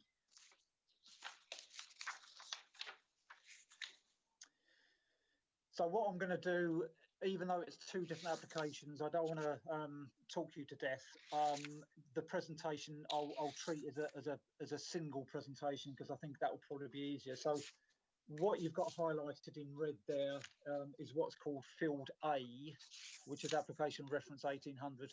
Field B is to the left-hand side. So you can see the rectangle on the left-hand side there. That's called Field B, and reference number 19/01799 refers to that particular field. Now, put very simply, the application before you for that particular red line is basically for engineering operations which involve the re-restoration of the land. That land has been subject to mineral extraction in the past. It has been restored, but it's suffering problems with differential settlement, where you get an undulating landform. So the proposal there from the applicant is to bring on material from the adjacent field, change the levels to a consistent profile across both fields, and then to restore it to an agricultural use. Next slide, please, Lucy.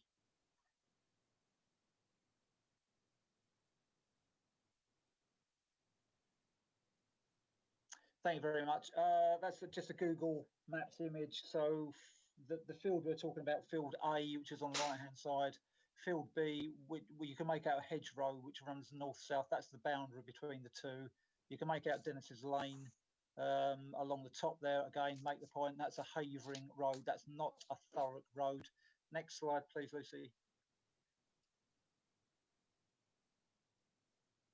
Okay, so Field A, I'm just going to run through, having sort of laboured the point about the split between the 2 authorities and the 2 fields. So this application, which is reference 1800, is for engineering works which would restore Field A. So that's the red line.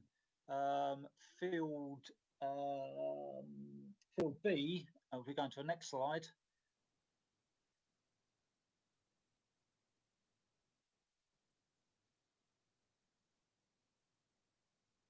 Thank you very much. That's the field next door, again highlighted in red, and the proposal there, although it's a separate application reference number, it's best to talk about both at the same time, I think. The proposal there is for mineral extraction, so there are sand and gravel deposits which haven't been exploited in the past. The proposal is to extract those minerals, import infilling material, that would be inert material, and then restore that field, and it would be a consistent restoration across the 2 fields. I think that's the key point to be made. The end game here is to get a consolidated, restored landform across both fields A and B. So the end product is a unified landform, if you like. So that's Field B. Just for information, next slide, please, Lucy.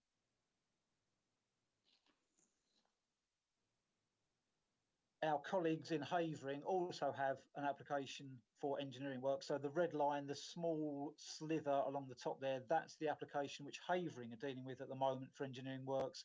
And next slide, please, again, Lucy.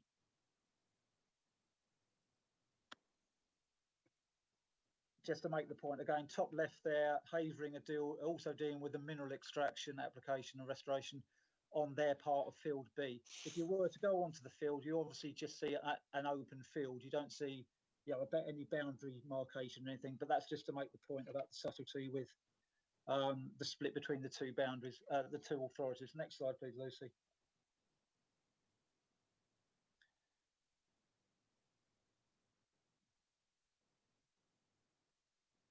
And in terms of that's called an operations plan. Again, that makes the split between restoring the land on the right hand side, which is field A, and the left hand side, which is about mineral extraction, then infilling, and then restoring the land. And the next slide, hopefully, if you can move on, please, Lucy, will show the final restoration plan. So there would be a shallow domed profile with a slight increase in levels compared to what's there at the moment.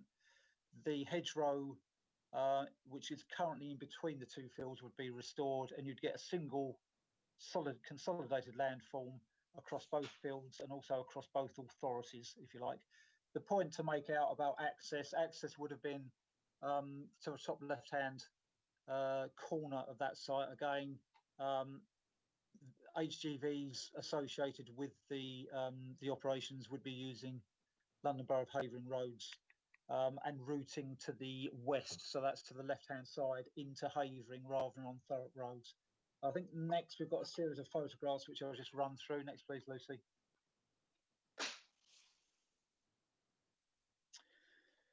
So that's the field A. That's the field which has had mineral extraction in the past and has been restored, but there is some undulation there. That's looking along the southern boundary. Next slide, please, Lucy. Similar viewpoint, but that's looking north. That's looking towards Dennis's Lane. So again, that's the field where restoration is being proposed. Next, please, Lucy.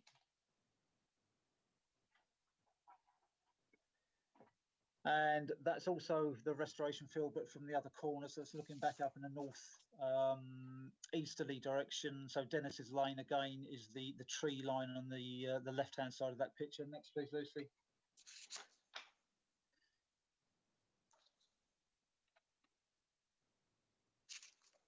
And I've mentioned the existing hedgerow which runs between the two fields. That's the hedgerow looking north, basically. So on the right-hand side there, that's where the land has already been extracted for minerals. There has been a restoration, but there is some problems with an undulating landform. So that part of the site would be restored. And the left-hand side of the hedge, that's where there'd be new mineral extraction. So the next slide will show that hopefully a bit more clearly.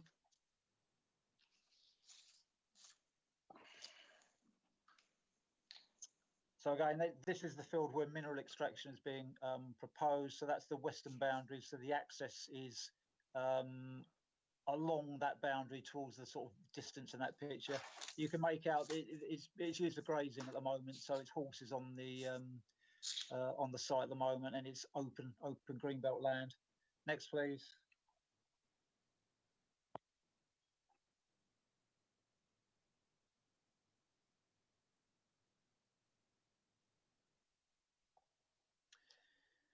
Okay, again, that's the mineral extraction field. It's an open field. I'm actually standing within Havering in that picture. So that's the part of the site which is in Havering. And you can make out on the right-hand side, Dennis's Lane, which is the road which would be taken from access. And again, just to labour the point, that road is a Havering road. Next, please, Lucy. And looking back across, again, that's field B. That's the proposed mineral extraction site. And I think there's probably one or two more pictures. Next, please, Lucy.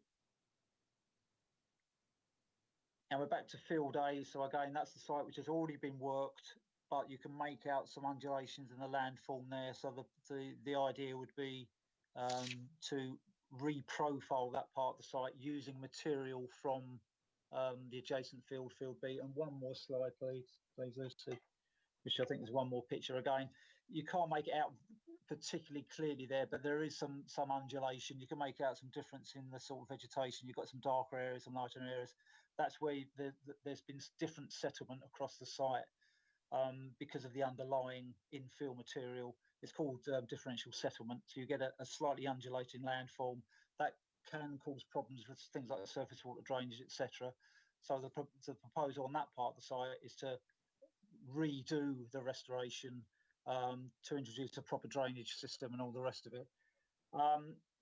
Very quickly looking at the planning issues for application 1800, which is that field you're looking at there, which is basically engineering operations for restoration. The site is in the greenbelt. There are no buildings proposed, and paragraph 146 of the NPPF states that engineering operations, as is the case here, can be appropriate if they preserve openness and don't conflict with the purposes of the greenbelt. Now, we've set out an assessment within the report which tests those particular parts of the NPPF, as I said, paragraph 146, and we don't think there would be harm to openness. As I said, there would be no permanent buildings and there'd be no substantial conflict with any of the greenbelt purposes. The site would remain essentially open, just with a slightly different landform. So there's no conflict with greenbelt policy, and it can be considered to be appropriate development in the greenbelt. In terms of the council's waste policies, there is actually no import of waste here. The material which would be used to restore that particular field would be taken from field B, where the extraction would occur. So it's what's called the overburden. It's the minerals which can't be used from the adjacent field, which will be used on this particular field. Thereby, there is no conflict within the council's waste policies. We considered there'd be a satisfactory restoration. The landform would be appropriate. There's no landscape or visual impact, and no objections from the council's officer in that respect. Now, obviously, there would be some vehicle movements associated with the operations, but the council's EHO considers that there would be no noise or air quality objections, again subject to conditions. I've mentioned access. The number of movements associated with this particular operation are set out on page 75 of the agenda. And again, I've made the point that the access road is a havering road. Routing would be on the havering roads, and there's a condition to that effect within the proposed conditions. There aren't any ecological interests here, particularly. It's an open field, and there is some ecological mitigation proposed by condition. And in terms of flood risk, there are no particular objections. So the recommendation, which is set out on page 78 for this application, is to approve subject to condition. I'll go on just to quickly mention the adjacent field, because you don't want to sit through those slides yet again. So field B, which is the slightly smaller field, the proposal is for extraction. So there'd be sand and gravel, which is underlying that particular part of the site. Extraction, then infilling with an inert material, and a restoration, a combined restoration across the two fields. Again, in terms of greenbelt, engineering operations can be considered appropriate. That's paragraph 1.146 of the NPPF. So there is no conflict, because again, we don't consider there's any harm to openness or the purposes of the greenbelt. The council has minerals policies, because we're a minerals planning authority, and the NPPF sets out that there are economic benefits to minerals, and encourages authorities like Thurrock to have a land bank of mineral sites. Now, page 100 of the agenda, we've set out what we consider to be the live mineral sites in the borough, and our land bank is some way below the suggested minimum. So this would make a contribution to the council's land bank of minerals, and therefore we don't think there's any conflict with the council's minerals policies. As per the previous site, no noise, no air quality objections, subject to conditions. In terms of highways, as before, the movements are set out on page 105 of the agenda. Access and routing would be on havering roads, and there's a condition to that effect. There are no ecological objections, there are no flood risk objections. And so wrapping that up, subject to the conditions which are set out from page 109 of the agenda, the recommendation is to grant permission. So for both applications, the recommendation is to grant planning permission. Thank you, Chair. Happy to take questions. Okay, thank you. Thank you very much for that detailed report. Okay, members, that now takes us into questions. Does anyone have any questions for Matthew? Steve Taylor, thank you. Thanks, Chair. Matthew, I know when I read through it, it says it's for 4 years. The extraction is the principle of the extraction is 4 years, by which time they have to have ceased. So it all then all has to be closed up and finished off. My kind of slight concern is that a lot. The way most of the companies that dig holes in the ground function is that all the time they've got a hole in the ground, they can make money, and as soon as they fill a hole in, they can't make money out of it anymore. So what we've seen historically in Thurrock, at least, is people being given short-term mineral extraction rights, and then they come back and appeal to extend it another 2 years and another 2 years, and some of them have gone on for, as we all know, about 40 years. So when it says 4 years, have we got something that is that's solid in there that says? I know it says 4 years, but I'm cynical about that, having sort of experienced it in the past. Yeah, Chair. There is a condition we're suggesting, which would limit the operations. So for you bear with me because it's a rather large agenda, this one, so I need to find the right page.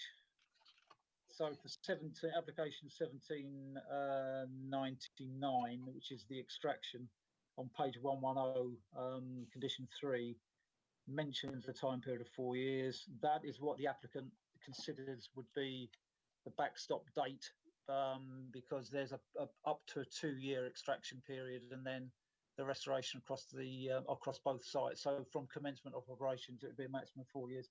That's the applicant's estimate. You're quite right in saying that, and we've discussed it earlier with the previous committee item, that conditions can be subject to applications for variation or even removal. All I would say on this particular site is, compared to some of the mineral sites in the borough, this is small. And for example, we have a live application at Alsip Quarry, obviously in the eastern part of the borough. I've been on site to that particular location, and the scale of it is where it sort of takes your breath away.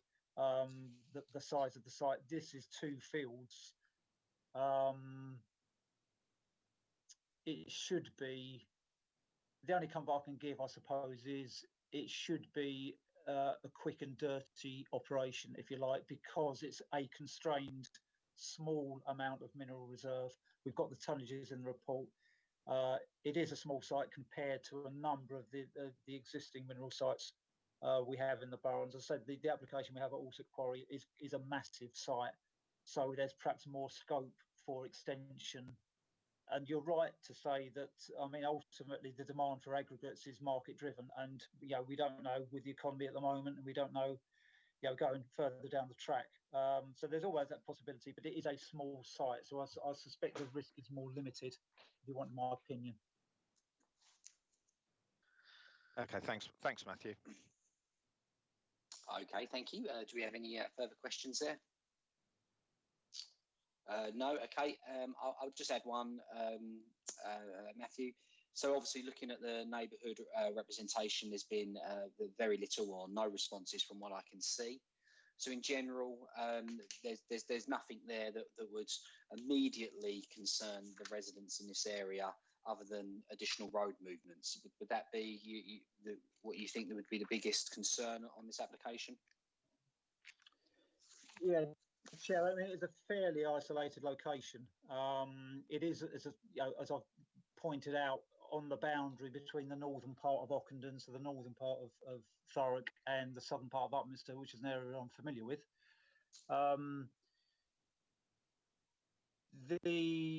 The number of residential receptors are limited, and in fact, the receptors are more likely to be in Havering Borough rather than Thurrock. And so in terms of direct impacts from, let's say, plant moving around on site, yes, possibly you could pick up on noise, but the EHO is not concerned about that. Now, obviously, there is a point here about Havering have applications to deal with. We've been in contact with the case officer at Havering, kept them informed about where we are. They will have to take their own decision on their 2 applications. Now, their environmental health officer will have to form a view, but we would assume, based on recognised standards, they'd reach the same view as our environmental health officer. In terms of HGV routing, I've mentioned it would all be to the west. My knowledge of those roads, and I'll be honest, I do know them quite well because I'm a resident of Havering. I do know that part of the Havering Borough quite well. There are a limited number of receptors, residential receptors, who could be affected because it's within their green belt and it's well away from the, let's say the centre of Upminster, which is probably a couple of miles away from this particular site. So we are satisfied that, subject to conditions, the usual things about working hours, etc., and noise mitigation, etc., we're satisfied there's no impact on residential receptors, and the number of those receptors are fairly limited in this case. Okay, thank you, Matthew. Okay, so I can't see any more hands raised. Wendy, I understand we do have a speaker statement on this item, if you'd be so kind as to read out for us. Thank you. Yes, Chair. So this is a statement of support from Amy McDonough, the agent. So this statement has been prepared on behalf of the applicant and project developer Ingrabourne Valley and is in favour of the development. Ingrabourne Valley have been responsible for a number of successful local restoration projects such as Ingrabourne Hill and Ingrabourne Links Golf Course Complex. The proposal for the engineering work on Field A is to improve drainage of the previously restored worked land. This scheme provides the opportunity to rectify the issue of the substantial differential settlement on Field A as a result of previous aggregate working and poor restoration. Although the site is remote from residential properties, a letter of notice was served to neighbouring households informing the occupants of the proposed scheme. Since this correspondence, no comments have been received from neighbouring residents. The proposed development has been reviewed and deemed to be in accordance with the National Planning Policy Framework, the Thurrock Core Strategy and Policies for Management of Development 2015, and the Havering Core Strategy and Development Control Policies Development Plan 2008. The proposed restoration scheme returns the entirety of the site back to productive agriculture using imported and indigenous material. As the site currently suffers from differential settlement, the small increase in ground levels will guide surface water to the perimeter drainage ditches, which lead to 2 attenuation ponds in the southeast and southwest corners. In addition to improving drainage, the scheme also provides the opportunity to bring a uniform standard of restoration across the entirety of the site, rather than having 2 standards of restoration present. The site is considered to be of low ecological value. In an effort to encourage site biodiversity, it is being proposed that planting works be undertaken upon restoration and various bird and bat boxes be installed.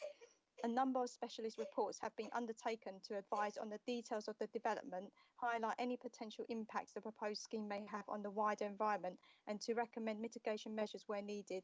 The overall conclusion is that the potential impacts will be temporary and can be easily mitigated. As a result, it is not thought that the development will give rise to any adverse levels of impact. Okay, thank you very much for that, Wendy. Okay, then, so we've had the speakers debate there. What we'll do, we'll now go into, the speaker statement. What we'll do now is we'll go into debate. Did anyone have anything to say before we go to the recommendation? Councillor Rice. Yes, Chair. I see in the conditions somewhere about the wheel washing. If we could just make sure that's a really powerful one, so that it keeps all the muck off the road, because I'm sure that's will be very vital in this area. Yeah, no, very wise comments there, Councillor Byrne. Chair, sorry, I've just jumped in. Sorry, I should have put my hand up first. Just to emphasise the point, although the compound area, the temporary compound, would be partly within Thurrock, again, to labour the point, the HGVs would go out on a London Borough of Havering road. So yeah, we have that condition which would cover our part of the development site. I would imagine the case officer at Havering would also have that sort of condition in mind. So if there were to be an impact on the road, just to labour the point, it's not a Thurrock road, it's a Havering road, and I'm sure the case officer at Havering will pick up on that and condition as well. So it's just a point about jurisdiction. Okay, thank you. All right then. So with that, if there's no other further contributions, we do have a recommendation.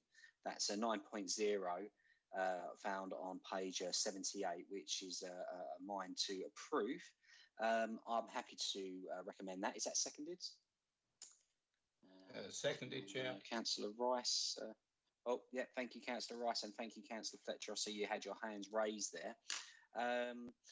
Okay, so what we'll do, we'll move to the vote. I'll tell you what, instead of going through everyone one by one, if there is anyone against this application, please raise your hand and speak now. Okay, and if there's any abstentions? Okay, so what we'll do, all those in favour, if you could just wave your hand on the screen or say yes, that'd be fantastic. Yes.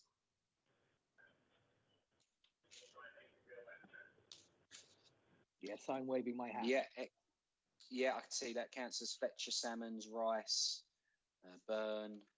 Councillor Lawrence, are you happy to approve? Yes, I am. Excellent, thank you.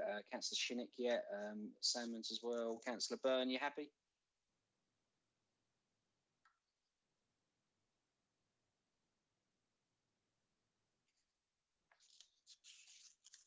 Councillor Byrne, are you there? Oh, yeah, sorry, mate. Yeah, I'm here. Brilliant. And lastly, Councillor Potter. Yeah, I'm happy with that. Thank you. Brilliant, excellent. Well, thank you, everyone. Thank you for that vote. So with that, we can say application reference 19/018/000/FUL, Medina Farm, Denise's Lane, agenda item 9 has been approved. Excellent. Okay, that then takes us on to the next item on the agenda, which is item 10. Very, very similar, but obviously we do need to go through the formalities. So, Matt, I know obviously you sort of summed them up together. If you could very briefly present your report. Thank you. Yeah, Chair. So it's the left-hand field, if you can picture the image, which the real difference between 1799 and the item you've just approved is that 1799 is about extraction, then infilling, and then restoration. So the issues are the same. It's greenbelt, but it is appropriate development. There's no harm to the purpose of the greenbelt openness. There are no air quality objections. There are no high-rise objections subject to conditions. So it's largely as per the item you've just considered, recommended for approval with that list of conditions which are set out within the agenda. Thank you, Chair. Okay, thank you very much. I've got, I can see here again, there were no responses to the letters that were sent out. Very, very similar.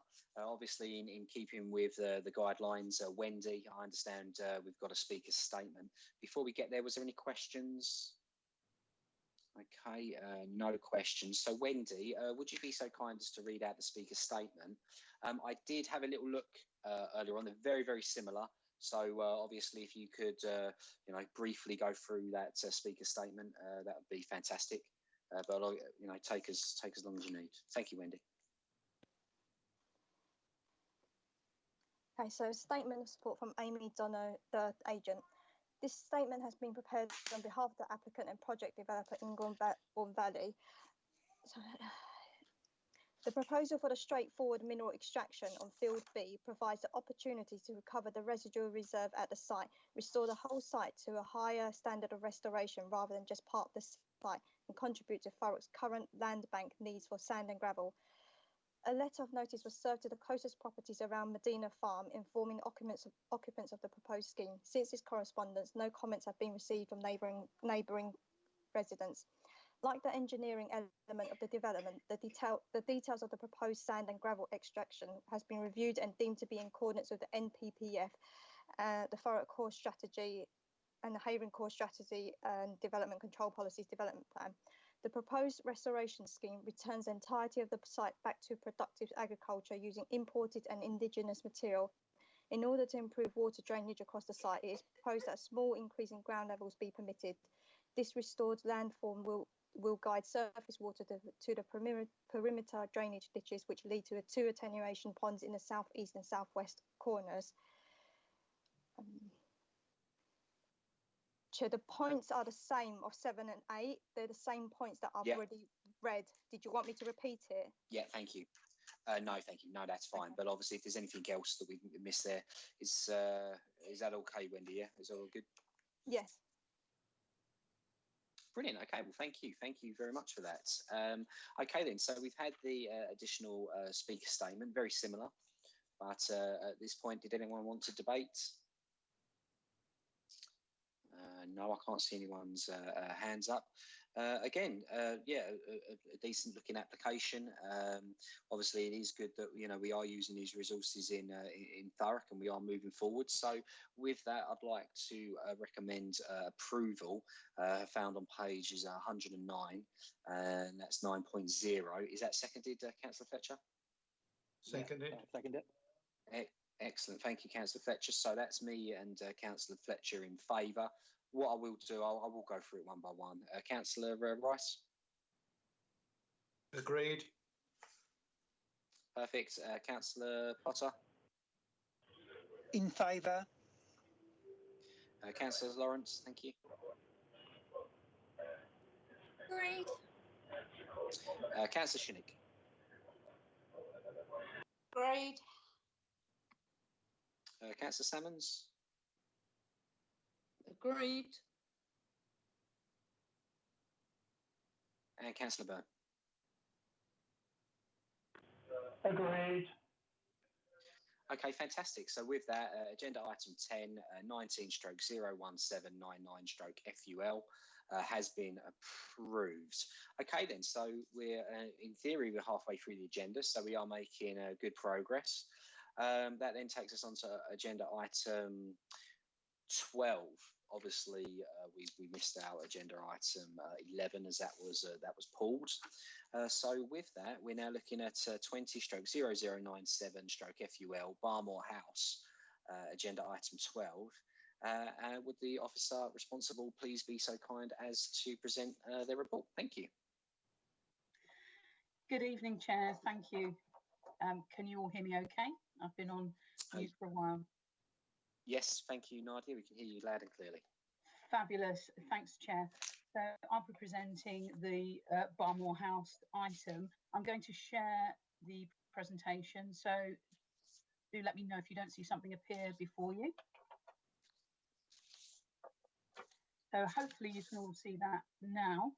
So a small matter of housekeeping before I carry on presenting. The site plan that was attached to the committee report and plans pack that was sent out to members includes an inaccurate red line plan. The committee report and the application, however, has considered all the correct plans and refers to all the correct plans. Okay, thank you. Thank you.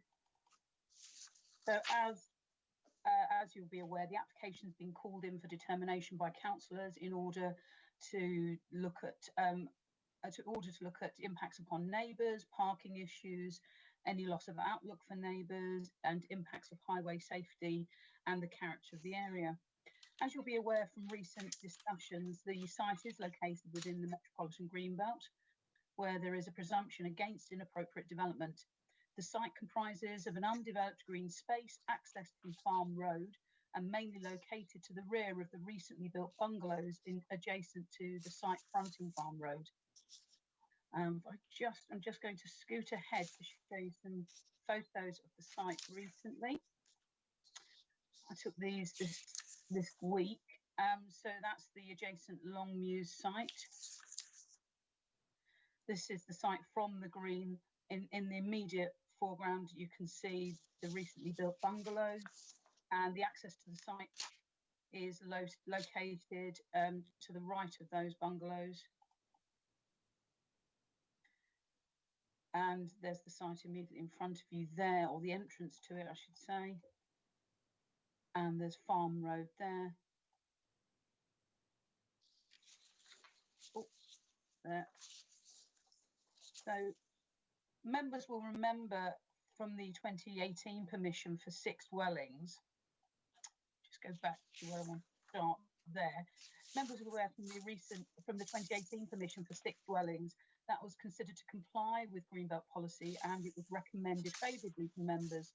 This permission effectively used up the quantum of development considered appropriate in the Greenbelt, and 5 of the 6 approved dwellings have since been built adjacent to the site. The final dwelling wouldn't be built to allow access for the proposed 4 new dwellings under consideration in this application. The applicant has suggested proposals could comply with paragraph 145E. Hello, Nadia, sorry to stop you there. I do apologise. I don't know whether it's just me, but you did cut off there for about 30 to 40 seconds. Okay. Wendy, did Nadia cut off for you? Sorry. Wendy Lee? Yeah, there was more of like a distortion, which you didn't cut off on my end. No. I heard a bit. I don't know if it, Nadia, it might be worth, if it continues, it might be worth leaving and rejoining to see if that might hit. Okay, shall I carry on and let me know, Wendy, if you can't hear me? Yeah. Yeah, I'll tell you what, Nadia, that does sound better. If you could just go back to the part where you said 2018 application, and sure. we'll see how that goes. No problem. Thank you, Chair, for letting me know. I think as long as everyone else is muted, that helps. So members will remember the 2018. I'll go to mute, Wendy. I'll go to mute, Nadia. Sorry. Cheers. Thank you. Members will remember the 2018 permission for 6 dwellings that was considered to comply with Greenbelt policy and recommended to members favourably. This permission effectively used up the quantum of development considered to be appropriate for the Greenbelt. 5 of the 6 dwellings have since been built adjacent to the site. The final dwelling would not be built to allow access for the proposed 4 new properties under consideration in this application. The applicant has suggested that the proposal could comply with paragraph 145E with regards to the limited infilling of villages as an exception to inappropriate development in the Greenbelt.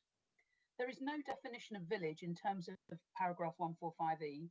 A village or suburban settlement which would often have amenities such as a village school, a library or doctor's facilities, which could be seen in the nearby settlement of Chadwell St Mary, whereas the application site lies outside of this type of area in Orsett Heath, where there are no such amenities, which would often characterise a settlement such as a village.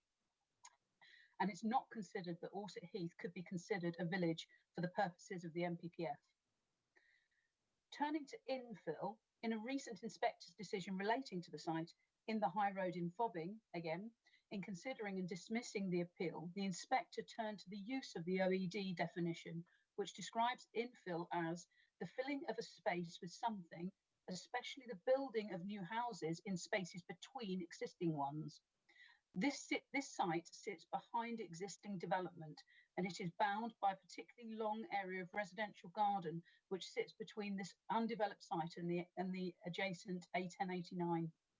This green western boundary provides a mature vegetative fringe along this edge of Orsett Heath.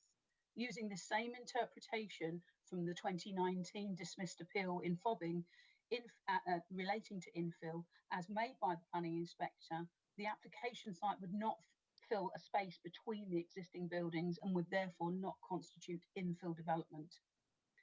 The The applicant has also referred to the application site as being a small hidden space enclosed on all sides. The non-visibility of the proposed development is not considered to be a valid argument for permitting the development because of the emphasis upon preserving the openness in the greenbelt. Visual impact is a key part of openness in the greenbelt, and that greenness is a visual quality. The existing approved development immediately adjacent looks out over this open greenness at present. The recently built development would not do this if the application was granted permission. If visibility were the only consideration, it would make a mockery of the greenbelt policy, with housing estates, for example, being built in the middle of woods, not visible from the public realm.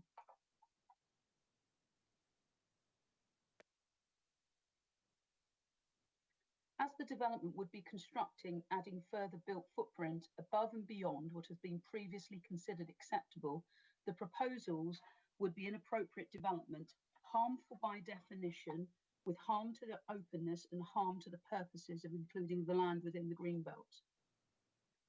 Just want to go back to,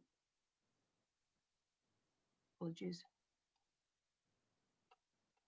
second screen, so I think that's quite useful for members. As inappropriate development, a case for very special circumstances would need to be put forward. The applicant has provided two reasons. Firstly, an outdated local plan. This argument has been given no weight given the adopted core strategy, which has been found to be compliant with the NPPF. The second very special circumstance put forward refers to the lack of a 5-year housing supply. This has been given significant weight, but it's been demonstrated at recent appeals by the inspectorate that the lack of a 5-year housing supply cannot be considered as justification and reason on its own to clearly or decisively outweigh the harm caused to the greenbelt. Turning to highway matters, Farm Road is a private road not maintained by the council. Refuse collection for this development to the rear of Farm Road should be from within the site.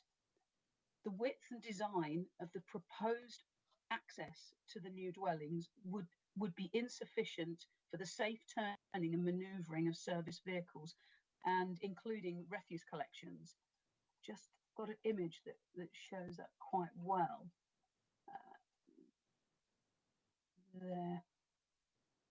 There just isn't an adequate swing from the road into the access for a bin lorry to access the site safely. The council has objected to this on highway safety grounds, and it has been included as a second reason for refusal. All other matters have been assessed and impacts considered acceptable. However, the development is considered contrary to local and national policies in principle and results in significant highway safety concerns. And as a consequence, it's recommended to members for refusal. Happy to take any questions. Okay, thank you, Nadia, for that report. Okay then, so with that, members will now open up to questions. Do we have any questions?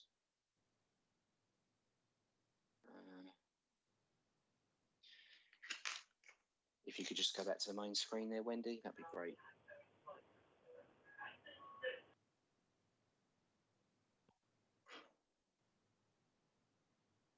Okay, right, sorry, right, I've got everyone back now, that's good news. Right, so first of all, I'm looking to field questions. Are there any questions? No, okay. Nadia, I do have one. It was just in relation to the bin store. On the plan, it shows that the bin store is towards the entrance. I'm assuming that, obviously, I get what the council's saying in terms of that being a reason for refusal. Has that been taken into account in terms of its location? Because ultimately, it might be a situation where the binman wouldn't need to go down there. Not that I'm encouraging it. I just wanted to clarify that point. Thank you. Thank you, Chair. Yes, the bin stores are shown along the access way near a farm road, And it's my understanding that the bin men at present do collect from Farm Road, from the properties that are on the frontage of Farm Road. But in order to comply with our highway policies, the ideal position would be that the bin lorry would go within the site and collect from this development at the back of Farm Road, and not from the road, which, as you can see from the images I showed, is particularly narrow. One of the images I showed you, the very last photograph, shows how narrow Farm Road is. That white van that's parked there is actually parked in a passing place. It's not, the road is not that full width. It's actually narrower than that. So you know, in an ideal world, you certainly wouldn't want a bin lorry collecting from more properties that are from an access road that runs behind those bungalows. Okay, thank you. Just go back to the main screen. Councillor Lawrence.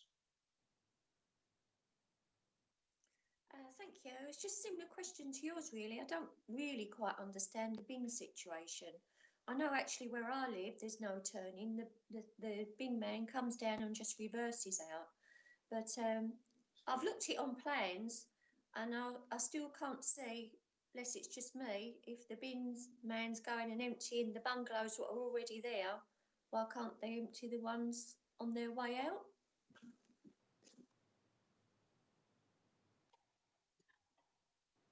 Thank you. I understand the point you're making, but there are concerns about the technical design of the access, not just in terms of refuse collection, but other servicing of the site and the swing that could be achieved into that access.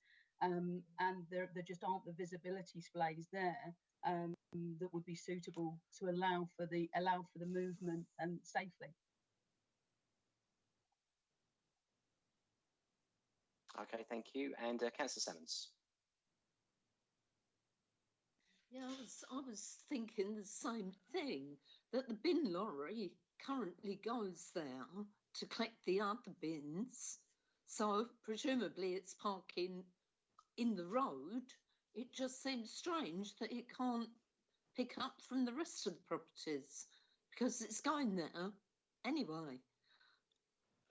Okay, Councillor Simmons, thank you. I can see that Julian's got his hand up, obviously an expert in this area. So, Julian, did you want to come in and just clarify those points? Thank you.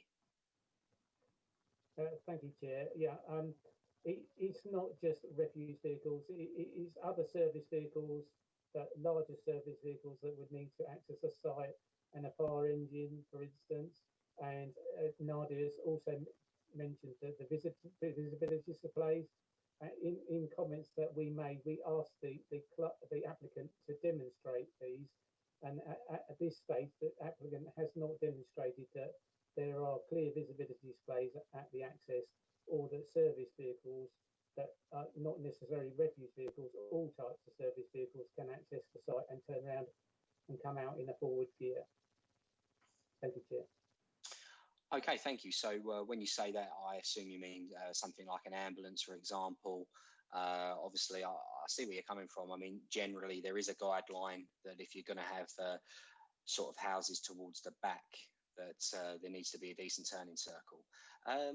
Was there, Councillor Lawrence, did you re-raise your hands? And if we could go back to the main screen, thank you. No, sorry, I had my question answered about the bins. Thank you. Okay, brilliant. So things are flowing nicely. I can't see any other hands up. So what I'm going to do, I'm now going to go to speaker statements, Wendy. And I understand we do have a speaker statement on this one. Thank you. Yes, we do. Chair, did you want to suspend standing orders before we get to that? It's almost 8:30. Yes, I would like to recommend that. Councillor Fletcher, I did want to grab your opinion. Obviously, we're 2.5 hours into the meeting. Once this one's out of the way, we do have 2 other items. One of them's considerably large. What's your thoughts and feelings? Are you happy to go to the end of business? And if anyone's got any other comments, Councillor Fletcher. Yeah, to be honest, Chair, I don't quite feel that the rest of the committee should ride on my thoughts on the subject. I think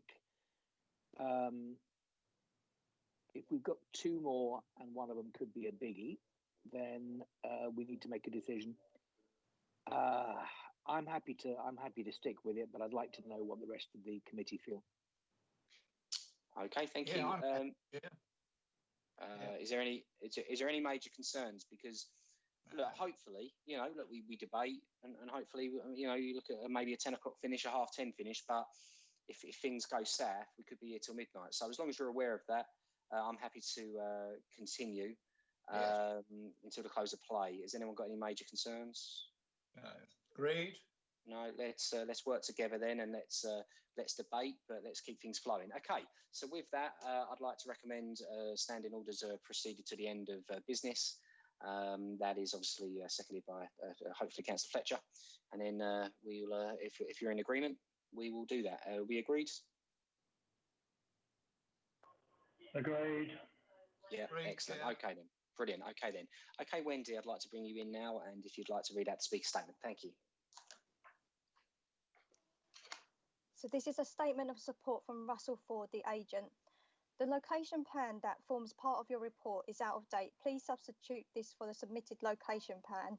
The basis of this application is appropriate development in the Greenbelt. The policy support for this is given by the NPPF, which provides for limited infilling within villages. What is a village? The framework provision is deliberate in allowing infill in villages that do not have development boundaries. A village is defined as a nucleus of buildings which have a shared identity. The framework does not require any services or facilities. However, paragraph 6.24 of your report rules out Allset Heath as a village with reference to services alone. Yet it is exactly these type of villages where the framework is seeking to allow infill. Hence, the officer's report is erroneous. It is easy to conclude that Allset Heath comprises a nucleus of buildings with its own identity. See the submitted plans which illustrate this. The application site is enclosed closely on three sides by housing development and by the Dock Approach Road on the fourth side. Photographs illustrate these obvious physical features.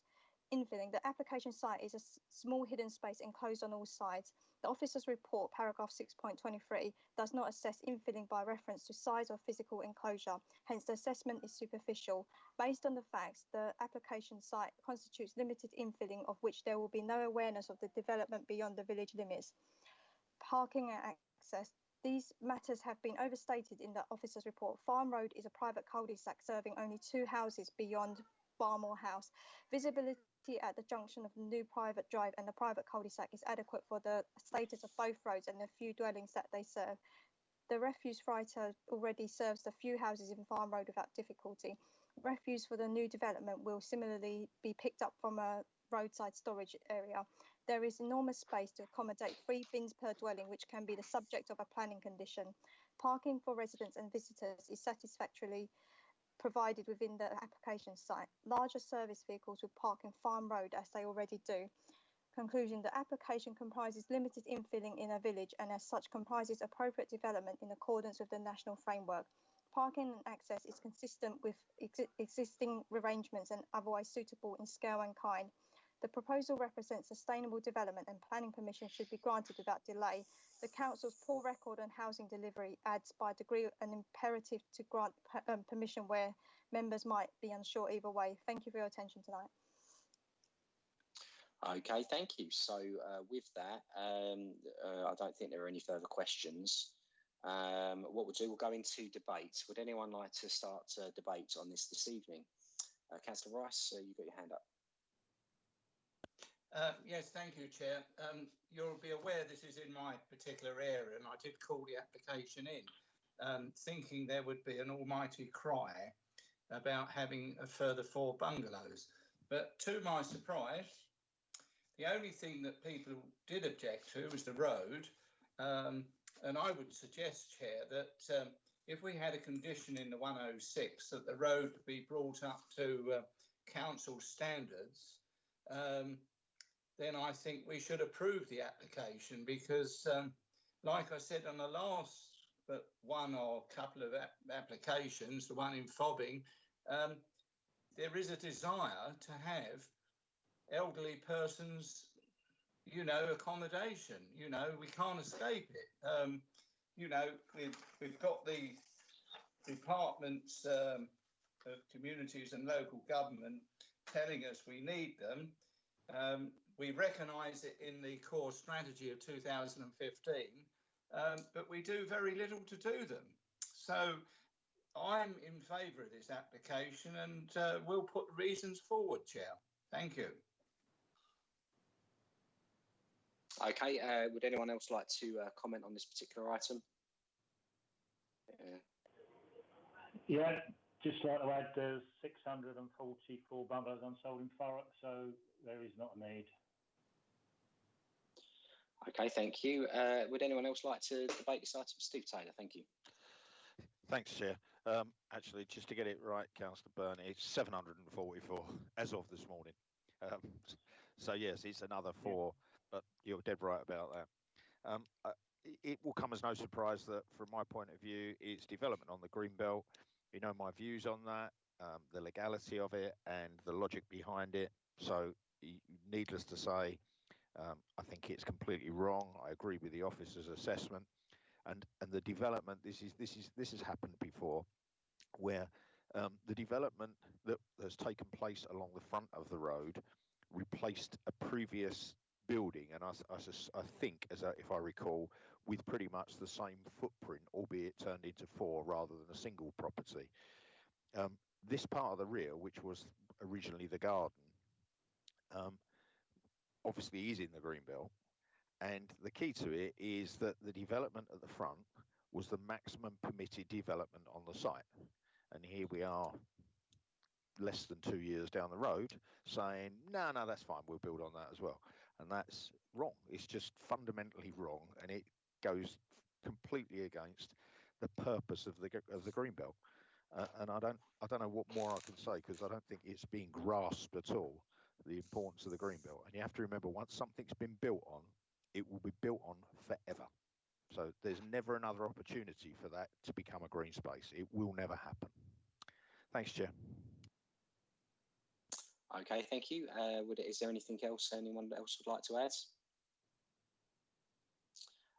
Okay, there doesn't seem to be any further comments. So, all right, then with that, I mean, looking at the application as a whole, I'll be perfectly honest with you. I agree with what you're saying there, Steve. I mean, we did approve this in 2018, and it is an example of sort of a developer coming back for more, which is not ideal. I think I could almost get around, I think, the bin collections. I would say, could more be done? Could we look at 3 bungalows with a correct turning circle? That may be an option. I understand when we look at residents' comments, there is no negative comments from what I can see. And I think these are the sorts of applications where, look, if you're going to do it, then these are the sorts of ones we should be doing it on. I would like to remain consistent on Greenbelt. I think that I think reputation is important. We'll all have our own opinions, and the planning committee at the moment, rightly or wrongly, we've all got our separate views and opinions, but we are taking a hit at the moment in terms of Greenbelt. I've been very critical of members on Greenbelt applications over the last few months, including this evening and last week as such. So I think as chairman, it's important that I remain consistent, and I will do. It's almost a disappointment, because this is the sort of one where I would look at and say, well, maybe. But I just think we've done a little bit too much Greenbelt of late, and I'd like to see this developer maybe potentially work a little bit harder. I'm not sure whether it's something that we could look at a future date, whether more effort, more time is put into it, whether anything changes, such as a call for site as an example. It does look a little bit like an infill, I'll be honest with you, when you look at that main road, but I'll remain consistent on this Greenbelt issue for the moment, and so I'll be voting against. Did anyone else have anything to add? No. Okay. So what we'll do, obviously, I would like to recommend the officer recommendation for refusal.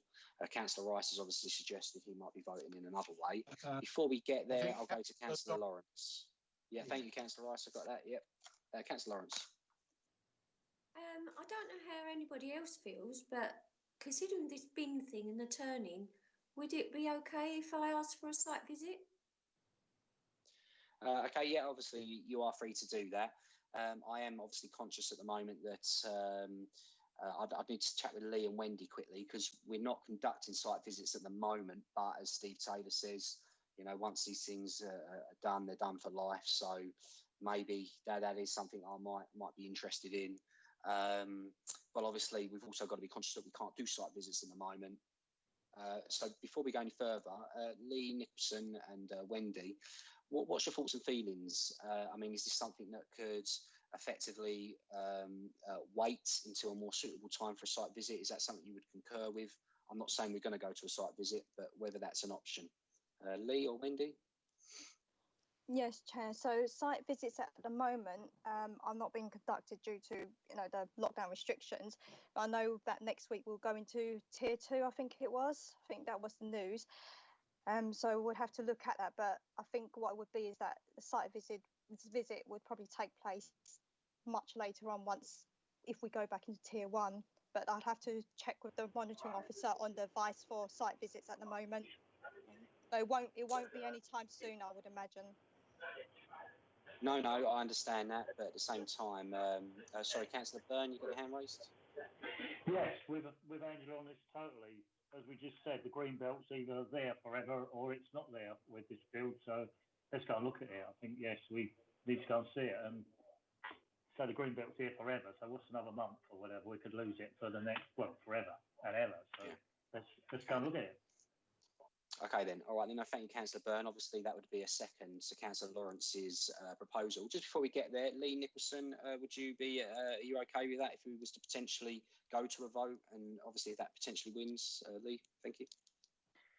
Thank you, Chair. I think Wendy's already answered that at that point. If members are looking to defer to visit the site, obviously do so when it's safe to do so. That doesn't cause me any concerns, Chair. Okay, thank you. So what we'll do then, we'll go straight to that vote. So that was a recommendation from Lawrence and Byrne. Sorry, Councillors Lawrence and Byrne. I would agree with that. I'll go to the site visit as well. And obviously, anyone who votes in favour when that does come about, if we could make every effort. Councillor Rice? Yes, Chair, I'm fair with a site visit. Excellent. Councillor Fletcher and Councillor Fletcher? Yes, I'm agreed. Yeah, Councillor Potter? Yes, I'm happy to go to the site visit. Thank you. Councillor Shinnick? Yeah, I'm happy for a site visit. Thank you. And lastly, I think that's Councillor Salmons. Yes, I'm happy to go to the site. Straight up the pub. Brilliant. Okay then. So I think that's everyone. Have I missed anyone out? Have I missed anyone? Councillor Shinnick, Fletcher, Kelly. We've got everyone here, Chair. Brilliant. Thank you very much, Wendy. Okay then. So agenda item 12, Barmore House on page 135. That is being deferred to a later date for a site visit. Okay, thank you everyone. All right then, so we're now moving on to the last two items on the agenda. We're going on to agenda item 13. This is land adjacent to Curling Lane. You may remember a very similar application which we discussed last year, and I'm sure the officer, oh no, it wasn't last year, it was earlier on this year. I'm sure the officer will update us with everything. Please present the report. Thank you. Time flies, eh? Thank you, Chair. Yes, it was myself that presented the item in January this year. I think that's what happens when it's a COVID year. It all goes a bit strange in terms of time. I'll just share my screen with you.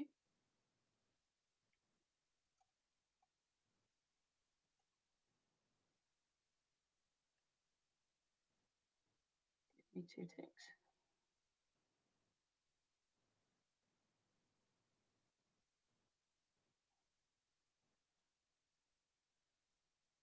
Okay, so 2 pieces of housekeeping to update members on in regards to the application on land adjacent Culling Lane, Hellebrine and Measons Lane. Firstly, the attached site plan to the report and plans pack shows an inaccurate red line plan. This is not the red location plan submitted or considered with the application, which has been fully considered with the correct plan submitted by the applicant. And the second update for members relates to the Essex Badger Protection Group, the council received its confirmation that it has no objections to the scheme proposed, subject to the conditions included in this agenda. Okay. As members may recall from the previous application, the site lies within a residential area on the Badger's Dean estate. The principle of the development is acceptable. A previous scheme for 8 dwellings was refused and is currently subject to an appeal. The previous application was refused by members for 2 reasons: due to concerns about the impact of the proposed 8 dwellings upon the character of the area, and based upon their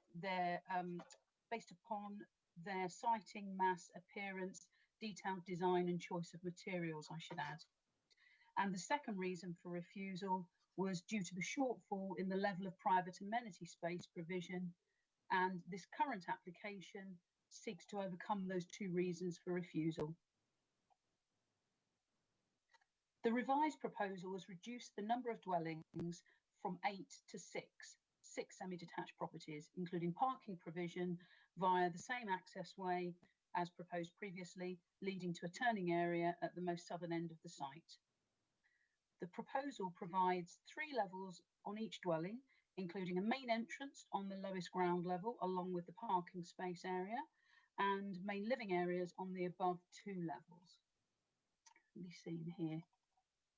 So we have the main entrance, stairwell, cycle store and parking on the ground floor, on the lower ground floor, and a living room and kitchen above, and 2 bedrooms in the uppermost floor. Take you through a couple of those slides, and here's some elevations. So there's some elevations of the scheme shown from street level in Helleborine and from the perspective of Measons Lane, as well as from the south. So the image at the bottom of the screen there is from Helleborine itself. That's from the end elevation further south, above. And the lower image there on your screen is as viewed from the upper part of Measons Lane. I've got some images of the site as well. Again, I went back out onto the site just to see if it had changed much, because we continue to have the same comments from neighbours as previously. So I wanted to make sure the site looked the same. So just for members' benefit, views of the site from the junction there with Measons Lane and the barrier, and the walk down Helleborine. So this is the most southern end of the site, with Badger's Dean there in the distance, the site on your left there.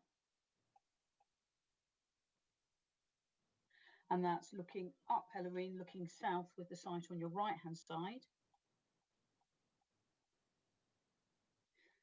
And a few shots from the northern end of the site, again with the site on the right, with Badger's Dean properties opposite and to the far north. And that's looking south again from Helleborine. And if I go back to the second screen, so that best shows what I wanted to go through. There we are. Yeah. So having reduced the number of units proposed, the scheme now provides an adequate and policy compliant level of private garden area for each property proposed, which would overcome the second reason for refusal. The applicant has further reconsidered the appearance of the dwellings and has looked to use brick and tile cladding in colours which would complement the locality. The proposed layout and all matters of detail would be acceptable to create a suitable modern development. Find the elevations again.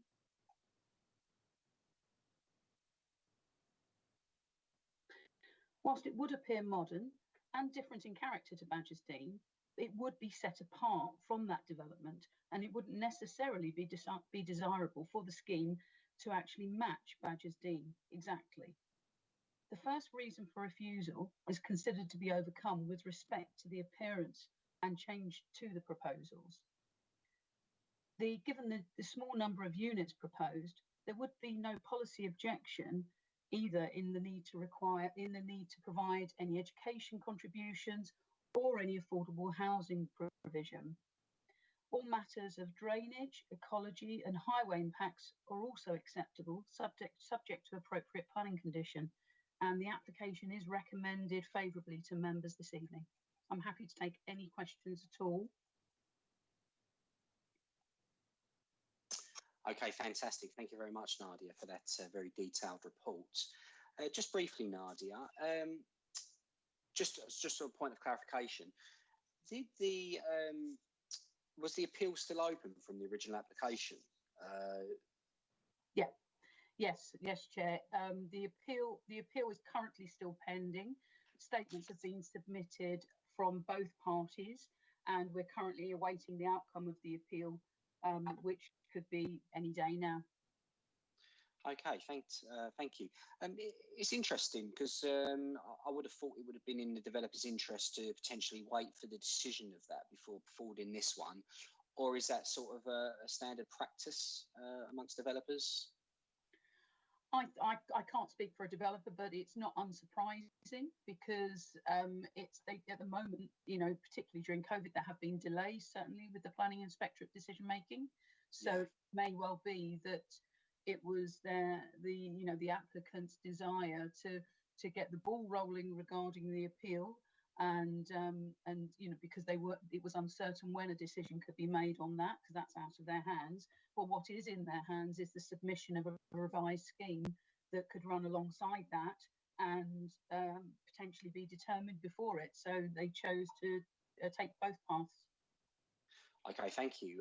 All right then, if we could go back to the main screen so I could see if anyone else is wanting to ask any questions. Okay, we've got a few hands up here. We'll go to Councillor Fletcher, then Councillor Lawrence and Steve Taylor. So Councillor Fletcher. Thanks, Chair. Nadia, you're right. I suppose this is one of those developments that if the land were called Greenbelt, we'd be chucking it out because it's not. All of a sudden, a lot of the arguments are reversed. But in reviewing this development, how much thought was given to the fairly limited amount of open green space around that Badgerstein development? And I'm not necessarily talking about the grassy square over the road, but this is more or less the only piece of land not already built on that you could build on in Badgerstein. Thank you, Councillor Fletcher, and thank you, Chair. The site is designated as residential land, so there is no open space consideration relating to the proposal for 6 units.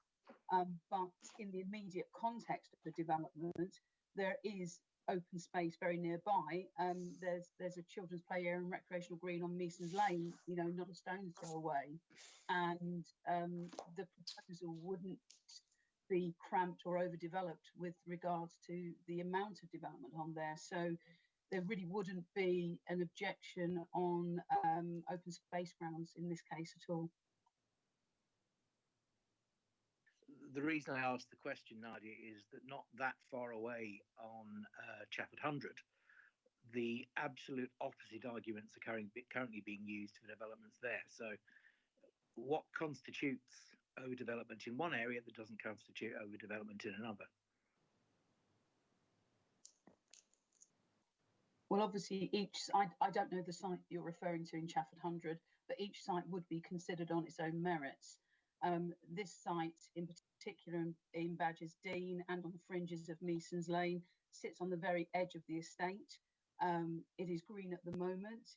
It already has its own site constraints. It's not removing any open space. So there wouldn't be a loss of open space, and the proposal would provide now fully policy compliant garden space. So there wouldn't be an argument that we could put forward that would suggest these are family homes that wouldn't have gardens, because they would have, and there's the nearby open space. So That is certainly that was an issue that we had before, so that's certainly been addressed. And the reason I mention it is because, and it's not particularly in relation to any particular development in Chafford 100, but if you look at the concerns that have been expressed by the planning team around Chafford 100, you have exactly the same kind of thing happening around Badger's Dean, where you've had the area down to the main road has now been quite heavily built on. The building, the original building of Badger's Dean, obviously took out part of the nature reserve. There is really nowhere west to go unless you were actually to build on that square of grass along Eastern Lane. So we are getting to the point where we're cramming about as much as we can into Badger's Dean. That was my concern.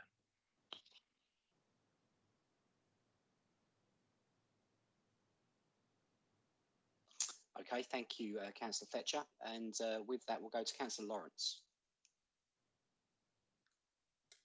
Thank you, Chair.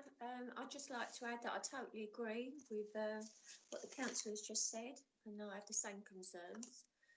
I have a couple of questions. One is in 6.7, I read that it says they're going to minimise any overshadowing of the electric generating roof panels. So that's given me concern straight away. So does that mean there is going to be overshadowing? And has this been depicted? And obviously it's a concern. So what is going on there? If they've putting that in, that they're going to try and minimise it, does that mean there is going to be some problems there? My next question is yellow and rustic red brick cladding considerations. Why do officers consider this to be appropriate? Because it's out of character. When you think what we've just been going through with the last application, saying that everyone should blend in, and all of a sudden we've got these ultra new buildings, what's got yellow going all the way through them. I don't think they fit in with the area at all. And I think it goes against the reasons given for a refusal in the past application. But in this application, it seems to be fine. Also, I'm still concerned about badgers down there, because I know everyone's saying this has all been sorted out. This is a question. Has there been any update on the badgers? Because where I live at the moment, I'm still seeing them, even though I've been told there's none. Okay, thank you. Chair, I'm not sure. Yeah, Nadia, do you want to come in there? Thank you. Yes, please. Thank you, Chair. To pick up Councillor Lawrence's three points there.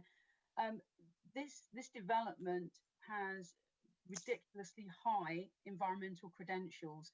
The roof would comprise of photovoltaic tiles and would help provide a near carbon-free development, which is very unusual and is different.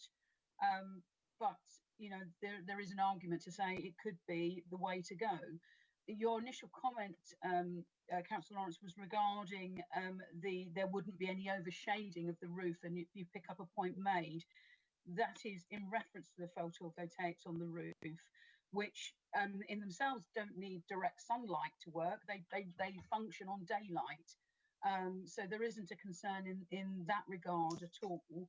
I take your point regarding the materials.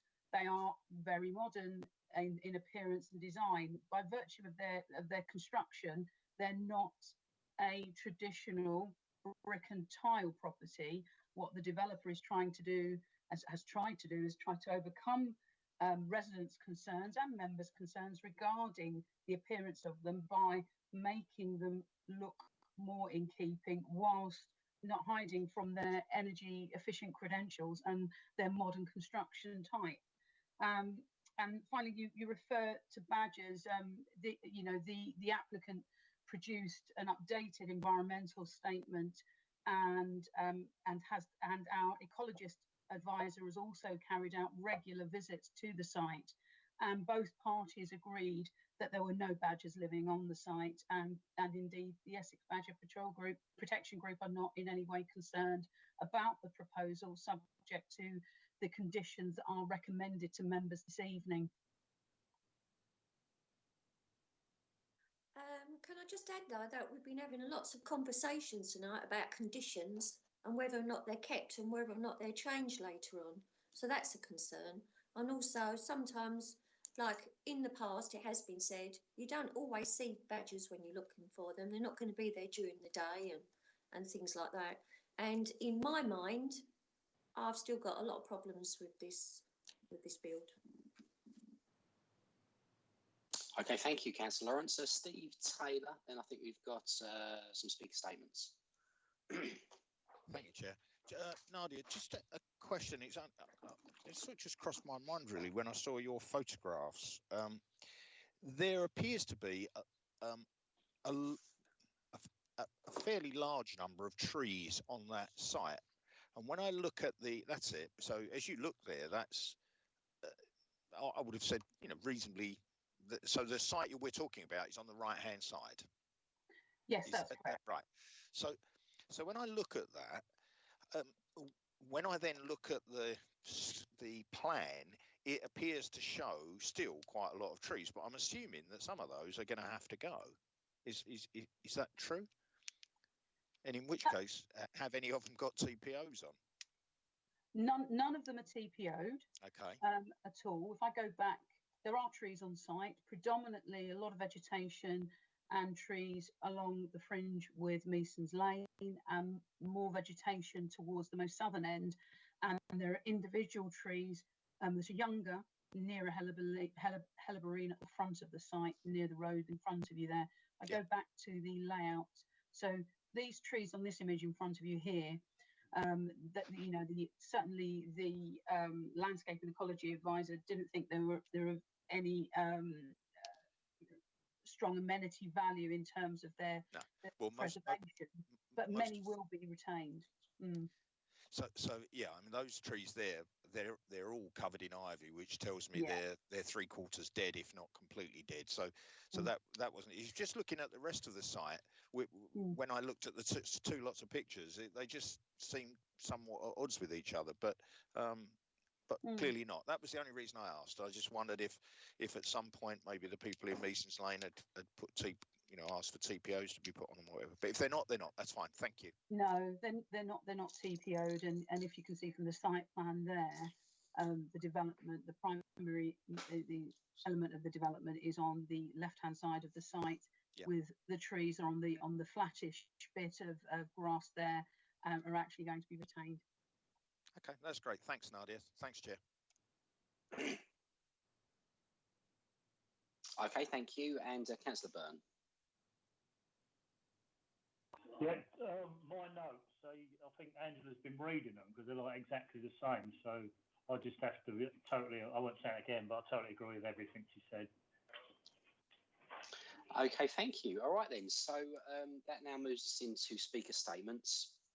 I understand we have had Councillor Fish waiting very patiently, who's with us this evening to read out his statement. Wendy, will we be going to Councillor Fish, or will you be reading it out on his behalf? No, Councillor Fish has chosen to read it out himself. Fantastic. And I understand, is he first? Yes, he is. Oh, that's great news. Okay, so Councillor Fish, if you're with us, please read out your statement when you're ready. Or if you can hear us first. Thank you, Chair. Can you hear me? Loud and clear, thank you. Okay, great. So this is on behalf of myself and my fellow ward councillors. So as the local ward councillors for Grays Riverside, we wish to raise objections to the proposals laid out in the planning application. Our reasons are as follows. The design is out of keeping with the surrounding properties, and the proposal will change the whole character of the area, affecting both Mason's Lane and Badger's Dean. The pressure on the local primary school will be unsustainable as it has no spare capacity at present. And the plans for routing construction traffic through Badger's Dean or Mason's Lane will lead to unacceptable levels of traffic in a residential area, particularly at times when the school is active, and also make it antisocial for residents of an evening. The proposal represents a loss of habitat for wildlife and green space and residents tell us that there are badgers active on that site for the residents to enjoy. The area is renowned for orchids, badgers, and other forms of wildlife, which have sought haven from more urban areas of Grays. This development has no affordable rent or social housing provision, and the properties are likely to be out of the reach of local people and therefore do nothing to solve Thurrock's housing crisis. Thank you.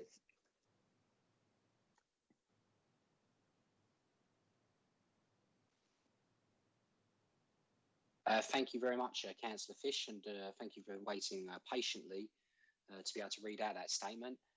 We'll go over to Wendy now, and has the agent got a statement prepared, Wendy? Or is it the resident? Have we got a resident as well? No, Chair, not a resident. It's a statement of support from the agent, James Wiley. Would you like me to read it out now? Absolutely fine, yes. I think we all received the email from the residents this week. So, yeah, thank you. Okay. The revised application has sought to address the concerns raised by this committee in relation to the previously proposed residential development on the site. The concerns raised previously were limited to two issues, namely the provision of private amenity space and the design and character of the development. The number of dwellings has been reduced from 8 to 6 so that each dwelling is now provided with private amenity space fully compliant with local plan policy as set out in the committee report. As such, the previous concern in relation to private amenity is considered to have been conclusively resolved. With regard to design, it was noted during the previous committee discussion that the use of materials was of particular concern to members. Therefore, to address this, the proposed materials have been amended on the plans to provide a more traditional material palette, including tiling and brickwork that will more closely resemble the prevailing character of the surrounding development. Therefore, it is considered that members can be satisfied that the development will not be out of character, and indeed this is the conclusion that planning officers have come to as set out in the committee report. To further address any outstanding concerns, the applicant would also like to emphasise the fairly significant separation between the proposal and the nearby residential dwellings. Not only is the development set apart from the nearby estate, it is also separated by a row of existing mature trees along the entire eastern boundary of the site. These trees ensure that the proposed development will be visually contained and there will be limited views in which the nearby estate and the development can be viewed together. This is considered to be an important consideration as this visual separation substantially reduces any impact the proposal might be perceived to have. Whilst not previously a reason for refusal, the applicant acknowledges that the issue of badgers was a predominant concern among committee members and local residents in the consideration of the previous proposal. In recognition of this concern, although it was not a reason for the previous refusal, the applicant has provided an updated ecological assessment to confirm that there are no badgers present on the site, and this has been endorsed by the Council's Landscape and Ecology Advisor. The development will provide much needed homes that can be provided quickly in the context of a severe shortfall in deliverable housing sites. Furthermore, it is reiterated that the proposed dwellings will provide an exemplar development of sustainable low carbon housing, which should be afforded due weight in the determination of this application. In summary, it is considered that the two previous reasons for refusal have been fully addressed, and it is respectfully requested that the committee resolve to grant planning permission for the amended development so that the clear benefits of the proposal can be realised. Okay, fantastic. Thank you, Wendy. Okay, so I can't see any hands up, so we'll look to go to debate. Let's have a look. I'll start debate this evening. So obviously it wasn't that long ago that we saw this application for, I believe it was 8 homes at the time, which is currently live for appeal back in February. If I remember correctly, I was the only member on the committee that voted in favour. You know, for me, I'll be honest with you, if you are going to build on this site, I think you might as well go for the 8 homes instead of the 6. I think respectfully, the developer has gone away, listened to what the committee said, and come back and come back with a smaller, lesser homes, a better design. And I'm not sure which way this one's going to go this evening. I think it will be rejected because a lot of the members who voted against this back in February, I think it was a general principle of I think it was a general principle of building on this actual site, which was the main concern for the members. I do have sympathy with the developer. I think he'll look at what happened on Woodview, he'll look at what happened on Little Thurrock Park and think, what on earth is what they've got to do to actually build on this site. So I'll stick with my original vote. I don't think it will get approved this evening. And I do wonder whether on this particular site it's a case of patience from the developer, maybe coming back under a new committee at a different time. But I do respect your thoughts and your opinions. Picking up a few other points, the badger argument.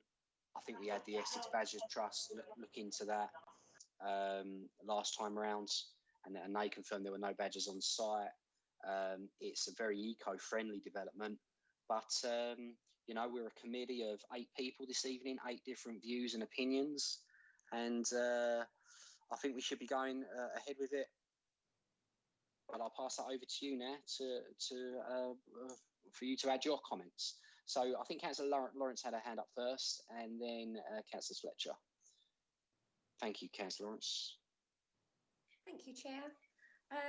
I think the applicant, if he does look at this, he shouldn't compare this to other things what we've approved recently, because this is a total different tiny area which is treasured by the residents there. It's not a piece of land which is going to be built on in a matter of 2 or 3 years' time anyway. So the best thing for them was to have the best choice they could have at the moment, best for the people that live there. This isn't going to be the best for the people that live there now or in 3 years' time. This is a special area. It might not be Greenbelt, but it's just as special. And us as councillors, we all know that. We've all got our own areas. We've all got little tiny green spaces everywhere, which are treasured by people. I don't believe that there's no badgers there either. And because I do see badgers where I am, and they say they're not there. There might not be lots of badgers there, because they're probably all been killed and they've all gone off because there's been so much building there already. So I think even if there's 1 or 2 there now, we should let them have a place to live there. So in my opinion, these are really nice buildings, but they're in the wrong place. So if the applicant can afford to build them, I think it'd be just as well if he built them somewhere else on an estate where they're all the same, and let the residents who live there have a little bit of peace. Thank you, Councillor Lawrence. On to Councillor Fletcher. Thank you, Chair. First thing I would like to say is that, yes, I do acknowledge that the applicants have definitely made an effort to listen to the original issues that we raised. And certainly in terms of the amenity space, what they've produced now looks a hell of a lot better than what they produced before. So I don't agree that you might as well do 8, because the 8 would have given you postage stamp backyards that, you know, that we last saw in Victorian times. So I think that particular issue, the amenity space, probably has, as they claim, been resolved. The bigger issue, though, about it not being in keeping with the rest of the area, about it standing out, and about, in particular, about this being an extra 6 houses shoehorned into not a very large space. I don't think that issue has been resolved at all. And I do appreciate that I'm conflating 2 things. I'm conflating the look and feel of the materials, and I'm also conflating that with the question of density. We didn't bring density up last time. I have to say, for my part, it's because I'm learning all the time, and it wouldn't have been something that would have occurred to me. But one of the things that I've heard from a number of people tonight is very much that we are about to build on pretty well the last buildable bit of green space in that area. And for me, that plus the fact that the new development is still going to be out of keeping with the remainder of the area, those 2 factors for me say it's still not the right move. And in terms of, you know, why do we allow it in other areas?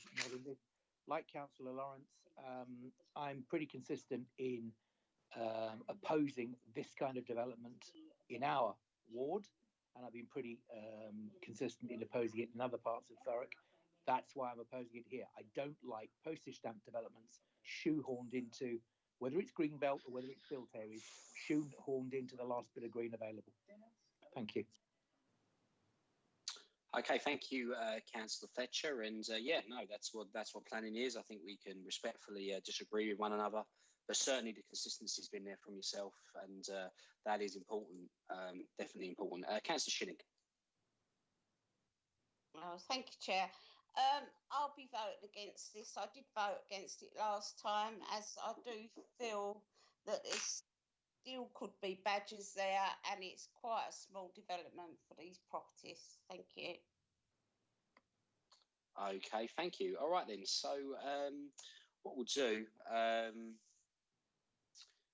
because I'm going to need a seconder, but I'm not sure I'm going to get one. So what I'll do, I'll let's just have a look at the recommendation here. So it's 8.0. I don't think no one else wants to speak. What I will do, I'm going to recommend approval, which is on a page 163. Do I have someone back there who would second that? If not, we'll come up with an alternative. Okay, I don't see much movement, so that's not seconded. As such, we can't go to that vote. So let's, Councillor Fletcher, did you want to recommend an alternative? Thank you, Chair. If it's acceptable to the rest of the committee, I would like to recommend refusal on the grounds that of the two original grounds for refusal, one still has not been met, which is the the question around the development not being in keeping with its surroundings. And I would also add the question of density and overdevelopment in that area, with my apologies for not having brought that one up when we first debated this. Okay, thank you. Right, now, is that seconded? Is anyone second that? That's Councillor Shinnick's raised their hand there. Councillor Shinnick? Yeah, I'll second that. Thank you. Okay, so I think we're happy to keep it to those 2 points. I would recommend that. As last time I said, it's probably not wise to bring in the badgers, so we'll keep that off there, is my advice. That is the only reason, Chair, why the badgers didn't appear. No, that's fantastic, thank you. Right, and I'm going to go over to Nadia, just to see if she's got any comments on what's been said so far. Nadia. Hi, thank you, Chair. I am conscious that this has that this may well happen given members' last debate on the previous application, and I have actually drafted a potential reason for refusal in relation to the proposal, which is based around that first reason for refusal. But something I just wanted to clarify or point out to members is that Councillor Fletcher mentioned overdevelopment this time. This current proposal fully complies with council policies regarding the quantum of development and the amount of private amenity area and parking and so on. So I worry that overdevelopment may not stack up, but the reasons for refusal given in the first reason of the previous application, could well stand up. But I just wanted to ask members if they had any other, if any explanation of further, guidance regarding overdevelopment in that sense, given its policy compliant. Yeah, okay, thank you, Nadia. What I'll do, I'll pass you over to Councillor Fletcher. I would say it is important that if it is going to get refused, that it is reasonable on appeal. Obviously, to add something that doesn't have much weight could undermine the refusal, a little bit like the badgers. But Councillor Fletcher, did you want to come in there with anything? Thank you. I would be happy. Sorry, everyone. Oh, sorry, Councillor Fletcher. Would you mind just turning off the background noise on your side, please? It's okay. Thank I don't you. live alone. I would be quite happy to limit the reasons to the one that Nadia has just mentioned. The one of the two reasons that we feel has not been resolved. I don't feel we need to add a second reason, because I think we are, between us, pretty well comfortable that reason for refusal has not been overturned. Does that make sense? So basically, we'll keep the one of the original two that we feel has not been met, and there is no need to add overdevelopment as far as I'm concerned, unless anybody else particularly wants to add it. Okay, thank you. Just before I get to you, Nadia, I'm going to go to Councillor Lawrence, just in case she's got anything to add that you might want to come back to, and then we'll look to go to the vote. Thank you. Thank you, Chair. I don't know if this could be used, but I did have concerns about the unadapted road, what was there, and there was concerns about the residents as well, and there wasn't any recommendations or anything to be put in for the applicant to repair the road or make it new. So could we use that as a reason that the road isn't at superior quality to go ahead with all this?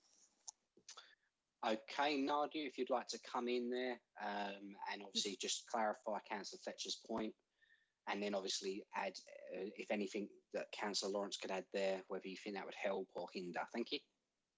Yes, thank you, Chair. So regarding Councillor Fletcher's comment in regard to the wording of the first reason for refusal, that as shown in the previous application, I'm happy to read out the members for their benefit. For that first reason for refusal stated, the proposed development would, by virtue of the siting, mass, appearance, detailed design and choice of materials, be likely to result in an incongruous development which would appear out of character with the appearance of the residential development in Helleborine, and be likely to be harmful to the character of the area and appearance of the street scene, contrary to CSTP 22, 23 and PMD2 and the MPPF. I think that on its own could go forward as a as a well-written reason for refusal. We've used that before, and that is under consideration at appeal at the moment. If members want to go with that, absolutely, we can do that. Regarding Councillor Lawrence's comments in relation to the road, the applicants have continued to include a turning head at the end of the development to overcome comments that were made with the previous application in regards to parents and potentially stopping there whilst they take their children to or from school, which they didn't need to provide in the scheme, and the layout continues to meet highway standards within the site, and the applicant indeed doesn't own Helleborine itself. It owns the area outlined in red within your plans pack submitted by the applicant, and there's no suggestion that they would need to upgrade the road at all, but perhaps Julian would have more specific comment on that, but that isn't something that's come forward or been asked for so far on either application. Okay, thank you, Julian. Very briefly, if you wanted to add anything there. Yeah, thank you, Chair. The road, as it stands, is a fully adoptable highway maintained by the Highway Authority. As Nadia's indicated, they have added to actually provide a turning area at the end. So, in fact, it probably fully more complies than it does at the moment. Okay, fantastic. All right, so what I'll do, I'll come back to you there, Councillor Fletcher. Obviously, my advice would be to keep it short and simple. Are you happy to proceed to the vote? I'll keep it short, Chair. What Nadia said. Excellent, and obviously that was seconded by Councillor Shinnick. So what we're looking at here is land adjacent to Curlin Lane, Helleborine and Mason's Lane. Obviously there was a recommendation for approval. That wasn't met, so Councillor Fletcher has put forward a recommendation for refusal with the reasons set out as just explained by Nadia, and that was seconded by Councillor Shinnick. So all those in favour of refusal and to follow Councillor Fletcher's recommendation, we'll go, obviously we've got Councillors Fletcher and Shinnick. Okay, and then Councillor Byrne. Well, I don't think my vote's going to make any difference anyway, but I can't disagree with arguments both sides, so I'm going to be honest and bottle it because I couldn't come up with an argument either way, so I'm going to pass on it. Abstain, yeah. Okay. I couldn't put in a good argument either way, so. Okay, no, that's perfectly fine. I'll be on it. Excellent, thank you. Okay, we'll go to Councillor Lawrence. Refusal, please. Councillor Dave Potter. Yeah, thank you, Chair. Yeah, refusal, please. Councillor Rice. Thank you, Councillor Potter. Agree with the proposal. Okay, and lastly, me and Councillor Salmons. Refusal. Refusal. Okay, so that's and in my vote, I will go against Councillor Fletcher's recommendation of refusal. Okay, so with that, we can say that application land adjacent to Curling Lane, application agenda item 13, 20/00985/FUL has been refused, with Councillor Byrne abstaining and Councillor Kelly going against. Okay, I think we're happy with that. And that takes us on to the last item on the agenda this evening. It's quite a large one. This is application agenda item 14. It's reference 20/00623/FUL. If you're still here, Councillor Fish, obviously thank you very much for your attendance this evening. And with that, Waterworks High Road, let's go to the officer to present a report. Thank you. Thank you, Chairman. I'll just get the presentation ready for you.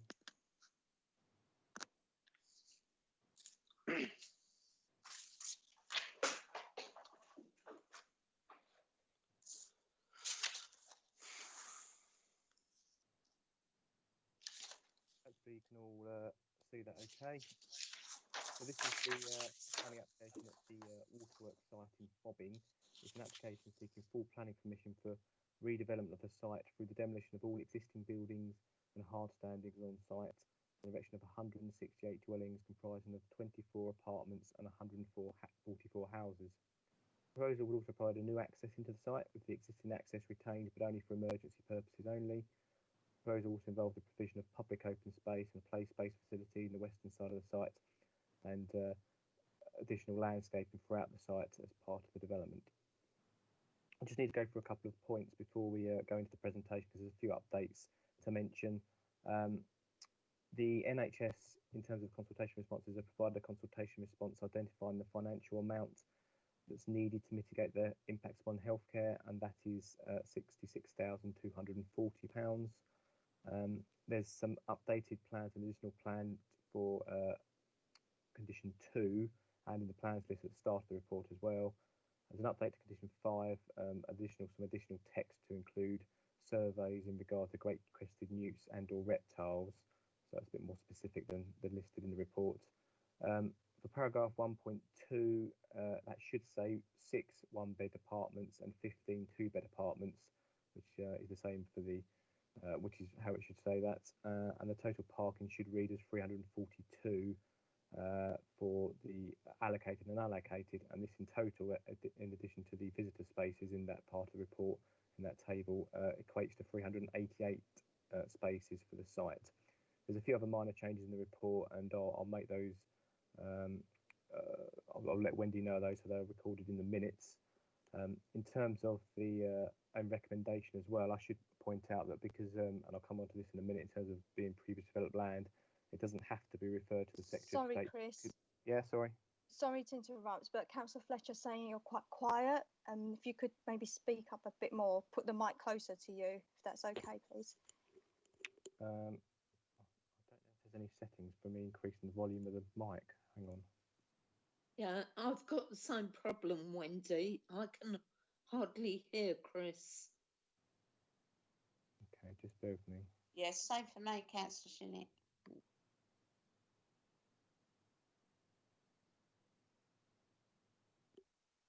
I'll take out my earphones.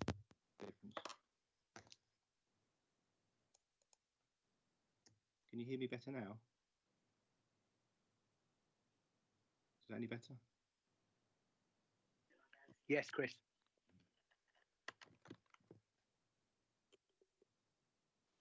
Was that better for everyone else? Was it better without them earphones in, or can you hear me? Chris, it was for me. Yes, I don't know what the others. That seems better now. Yes. Better. I'll hold it like this, so it looks a bit odd, but at least you can. We won't even see me anyway. You can see the presentation. State why it doesn't have to go there, because that's when I sort of lost it a bit there. Yeah, because it's previous developed land. I'll come on to it a bit more in detail as we go through the presentation. Normally, as you've seen with some of these other sites where they're greenfield sites in the green belt, there's the issue of very special circumstances, and being major development, we have to refer to the Secretary of State. But as set out in the report, there's a policy exception for developing on previous developed land. And that's the paragraph 145 case, which is relevant to this application. It's all set out in the report, but I'll come on to that towards the end. I'll just go through the slides so you can see in total what the proposed development is for. So as I mentioned, it's for 168 dwellings. There's the location plan in terms of the site in relation to, it's quite obviously close to the Five Bells interchange with the A13. And it's along Fobbing High Road, where the existing waterworks, the former waterworks site is. There's obviously still remains of buildings and structures on site, and a covered reservoir that related to that use. The site is used more for commercial uses at present, and commercial storage facilities as well. So there's open storage as well as hard standings and buildings on site. The proposals plan. So as you can see, it is in the green belt, as I mentioned. It is right on the boundary with the neighbouring Basildon Authority, which is what that black line is, and that grey line area is highlighted to the right of the screen. So that's the road itself actually falls within Basildon Borough Council, but the sites, the rest of all the sites, as you can see in the green colour there, falls within the remit of Thurrock Council. So there's another location plan to show the site in a bit more detail in terms of what's existing there at present. I'll make it a bit clearer if I put it full screen. So as you can see, there's a covered reservoir. You probably can't make out that, but that's that sort of large shape next to the high road to the eastern part of the site. And there's other buildings and structures on the site, as the photos will show you in a second. So the bird's eye view of the site gives you an idea. That green area is actually a covered reservoir. So there is development underneath that. Obviously it looks green at present, but there is a reservoir, covered reservoir under that. And as you can see, in other parts of the site, there are existing buildings and open storage areas as the site is currently used. And the existing access, as you can see, sort of goes along a tree line towards the high road and meets the high road quite close to the level crossing of the railway, which is to the north of the site. And areas to the east and southeast, there are agricultural fields, but there are existing residential properties nearby as well, which follow a bit of sporadic layout, but also follow high road all the way to Fobbing on the right side of the road, and to the north of the railway. There's some further development as well. Some photos of the site access. So the top left is the existing access into the site, and as you can see, if you can make out that yellow lamppost structure, I think that's a camera there, but that's, if you see on the left and then on the right, you can see the proximity of that access is to the existing railway level crossing. And then looking to the south is the bottom right picture, and looking into the site is the bottom left. This is some photos of the street scene. So there are, as I say, properties along the street and fields, but it's kind of a semi-rural area. So on site, as I mentioned, there's former waterworks buildings. The tower there, that's the largest, tallest building on the site. But there are other buildings, as you can see, and the open storage shown from the photos shown, and some further photos there. Now this plan shows the physical features within the site. Being a former waterworks, there is obviously connections to water, and that being the drainage ditches that are shown here. They're part of a route that drains from the north, probably from the Langdon Hills area, and there is like a pond water feature there, which then drains out further and beyond the site towards to the east. The covered reservoir is, as you can just about make that out as well. In terms of previous developed land, the NPPF does define previous developed land, and that definition is within the assessment of the report. If you need to see that, that is just find the paragraph number for you. It's taken from the MPPF, so it's exactly the same as that. That is in paragraph 6.9, I think it is, just below that. So that gives you a definition of what constitutes previous developed land. And in this plan, we can see the covered reservoir, the pink areas are large areas of hard standings. There are other buildings as shown there, former sludge lagoons as well, which is well, they're a bit overgrown now with trees, but they were once upon a time part of the waterworks facility at the site. So as I say, the proposal is for residential development, 168 dwellings. This is slightly reduced from the original submission, which was 178, so reduced to 168, and mainly pretty much follows all of the previous developed land within the site. Areas to the western part of the site, where there are trees at present, though much of that's pretty much being retained. A play space is being introduced there, and a bit more of an open space, but there's also open space around the site as well. 3 apartment blocks are located kind of central to the northern part of the sites, where the site backs onto the railway. That's where the apartments are. The rest of it is all dwelling houses. Another plan to show the proposed layout of the sites, and in relation to properties outside of the site, which the master plan doesn't show. So in terms of properties directly to the south, some of those to the north of the railway as well. And in terms of the unit mix, so we've got 2, 3, 4 bedroom houses and apartments ranging of 6 1-bed units and 5 2-bed units, 3 wheelchair flats as well, 168 dwellings in total.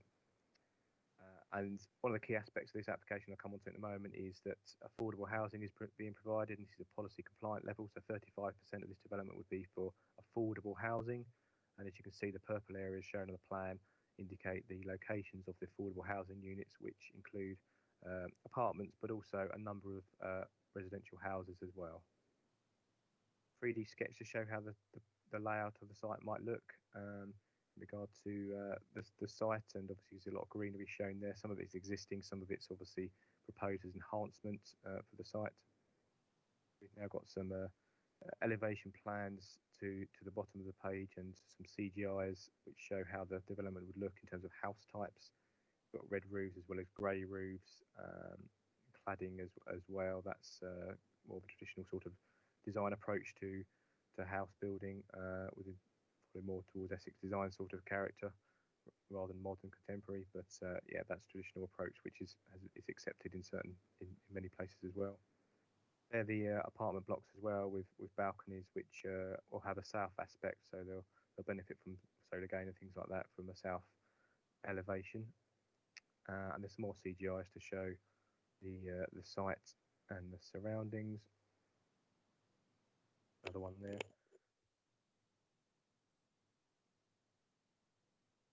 I'll just come on to the application summary. So there's a detailed report to follow. So the proposal would be built on previous developed land within the green belt. Now, this is considered previous developed land because of the presence of building structures, open storage areas, and the hard standings as shown in the photos and in the plans with this application. Core strategy policies and the MPPF policies allow for redevelopment of previous developed land in the green belt. This is called an exception approach. So normally you'll see in reports we refer to inappropriate development. The previous developed land approach in policy PMD 6, but also in paragraph 145G, allows for exceptions for inappropriate development in that form. So previous developed land can be built on and reused in the green belt. And the key test for this one is coming back to the MPPF, which is probably the most up-to-date planning policy position. And the policy says that allows for pre-developed land, providing it does not cause substantial harm to the openness of the green belt, where the development would reuse previous developed land, which is applicable in this case, and contribute to meeting an identified affordable housing need within the area of the local planning authority. So there is an identified affordable housing need within the borough, and our policy seeks to achieve 35% of housing for that purpose. So as I say, in this case, we'd reuse previous developed land, resulting in less land coverage, floor space and height than existing developments, slightly more volume, but the proposal would also not conflict with the 5 purposes of the green belt set out in the MPPF. as I mentioned, the proposal will comply with affordable housing provision. The impact the development would have could be argued to be said to be have more impact on the openness than the existing development, but that level of impact needs to be assessed in terms of harm. Now, our view is that this would not result in substantial harm, and therefore the proposal would comply with the policy in the MPPF paragraph 145G that allows for redevelopment of the sites of previous developed lands and for affordable housing needs that outweigh substantial harm. That's the key balancing test in establishing the principle of the development. Other factors is the proposal would contribute to the housing's 5-year land supply, would provide an acceptable form of development in design terms and associated landscape enhancements, and would create an improved access arrangement onto the higher road when compared to the existing access. Now, the existing access, as mentioned, was very close to level crossing. The new access, I'll just flick back a few slides rather, you'll see centrally on the eastern boundary, the new access is further away from that level crossing, so it's a much safer arrangement in terms of vehicles accessing to and from the sites. And the proposal would provide a package of planning obligations which would be secured through Section 106 agreements in terms of financial contribution towards the NHS healthcare, as I mentioned, but also education, a contribution towards travel plan monitoring, financial contribution to the Essex RAM strategy, and the affordable housing provision. As you'll see in the report, there are two recommendations set out. Recommendation A comes back to the ecology, as we've seen on some of our cases that come to committee, to mitigate the impact on the Thames Estuary and Marshes Special Protection Area, so as an ecological designation. That's been assessed by our landscape and ecology officer, and there's not harm, providing that there's money provided in financial contribution as set out in the recommendation for 106 to mitigate any effect upon the European site in that regard. As I mentioned, there is no requirement to refer this to Secretary of State because of the policy exemption, so that 145G applies here. Redevelopment of previous developed land and affordable housing outweighing the harm. We're not saying it's substantial harm in this instance. And that forms part of recommendation B is to recommend and approve planning permission subject to completion of Section 106 and the planning conditions as set out in the report. Thank you, Chairman. Okay, thank you. All right then, if we could just go back to the main page.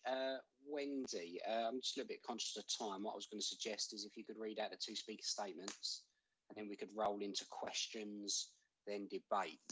Would you be all right with that, Wendy? Yes, that's fine, Chair, but the speaker, the agent speaker is here to present the statement. So I could read out the resident statement first and then the agent can read her statement. Perfect. That sounds great to me. So if you could go first, yeah, we'll take it from there. All right then.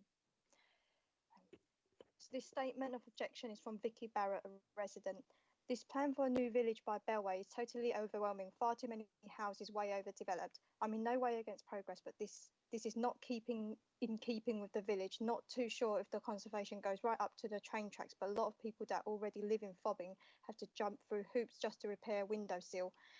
And Thurrock Council are giving the go-ahead for over 100 plus new homes. If you're going to let that land be redeveloped, then at least put something there that's in keeping with the village and something that benefits the whole village and stop the greediness.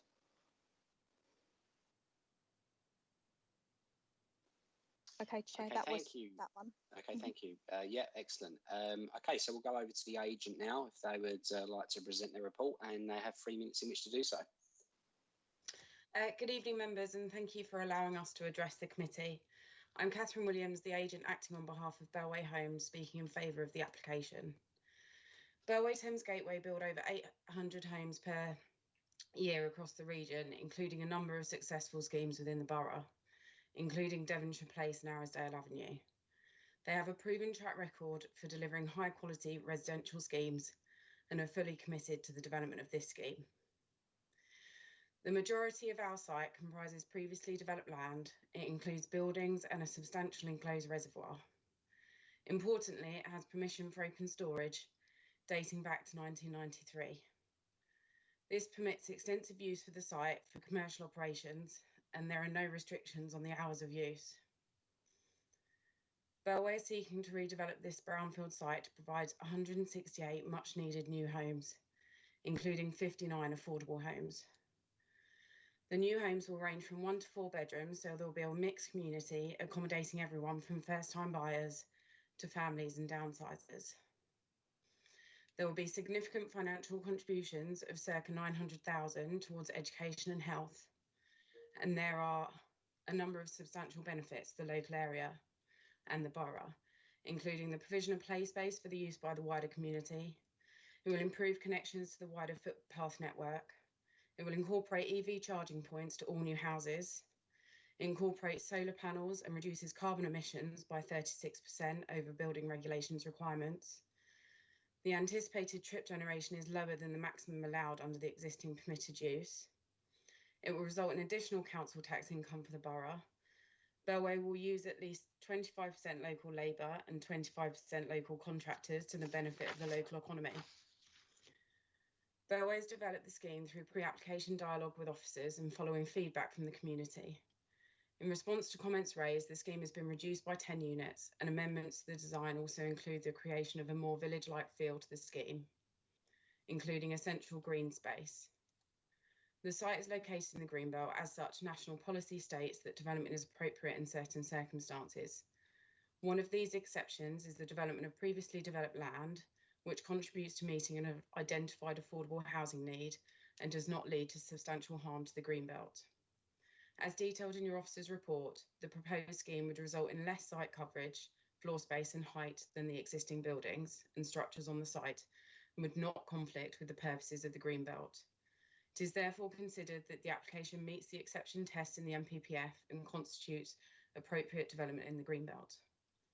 Bellway Homes are very excited about this development and have already had a number of interested buyers who live and work locally. I therefore respectfully request that the application be approved in accordance with the officer's recommendation. Thank you.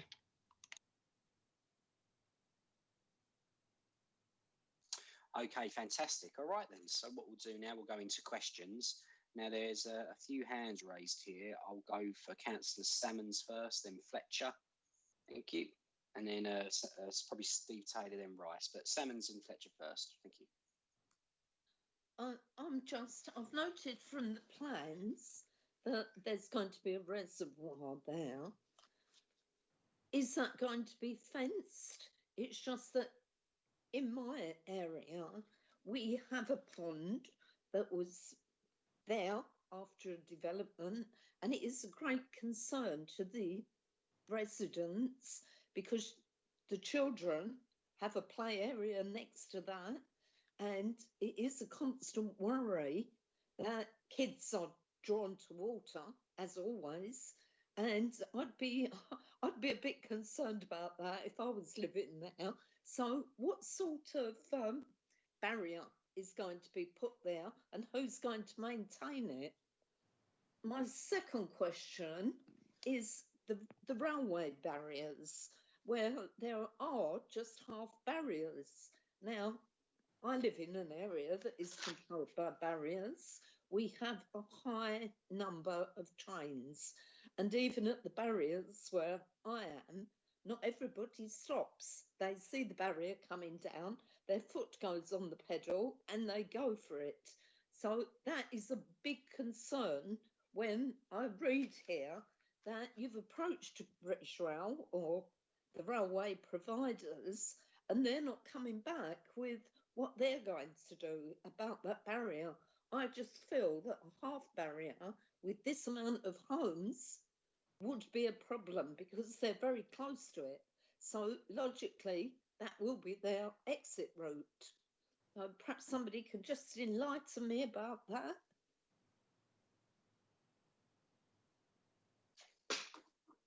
Chris, do you want to come in on that?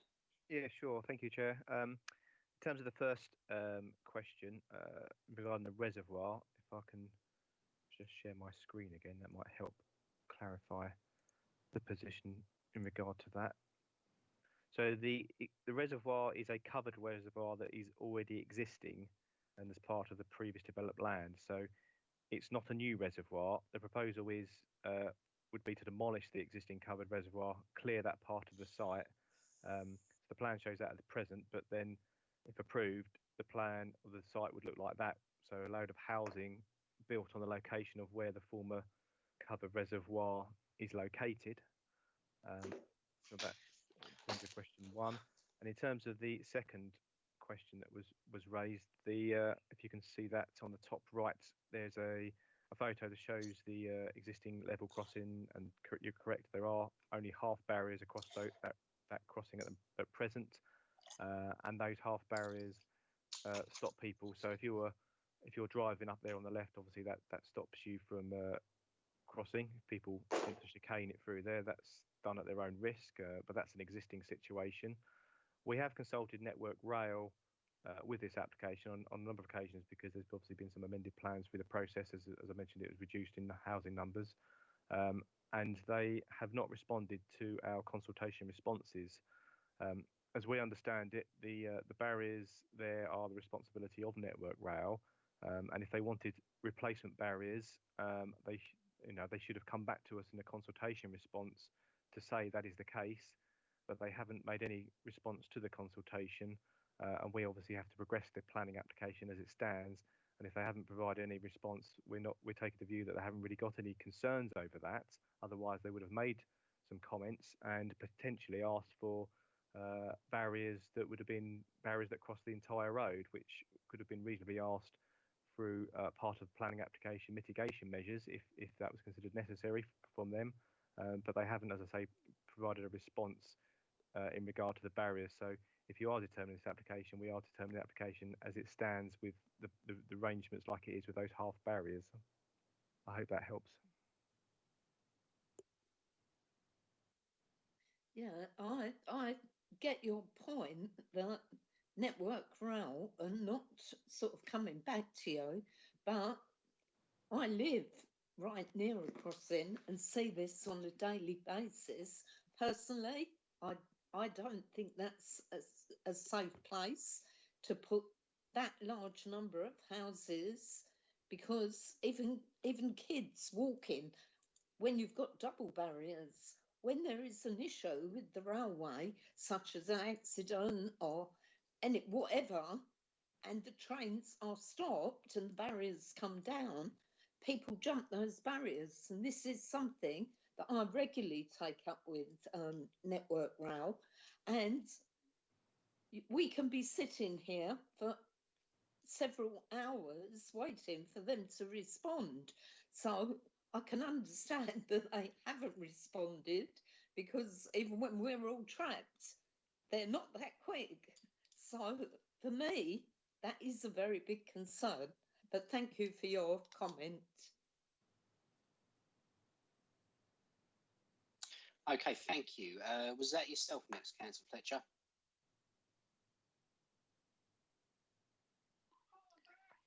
Oh, sorry, Councillor Fletcher, are you next? Yeah, sorry. Yeah, thanks, Chair. Two questions. I'll keep it quick. Two related questions. Affordable means what exactly?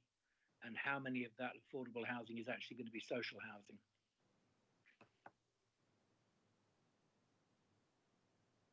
I'll have to just pull up some details on that. Just bear with me.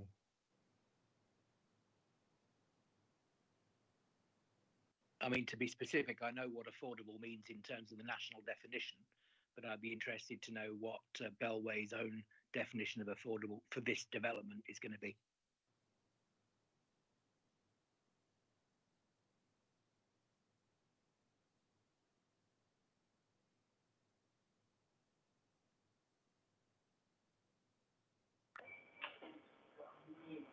Can I add something while you're looking at the numbers? That might help. Sorry, Councillor Byrne, could you turn off the background noise from your end, please?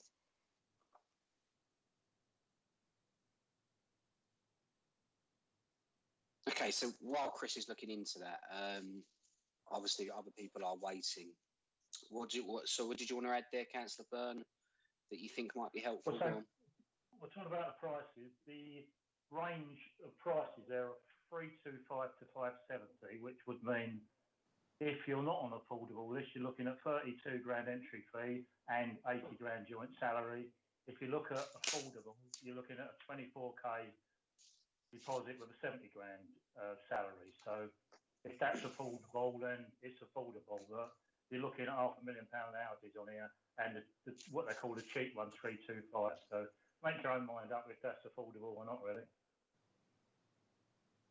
Okay, thank you for those comments.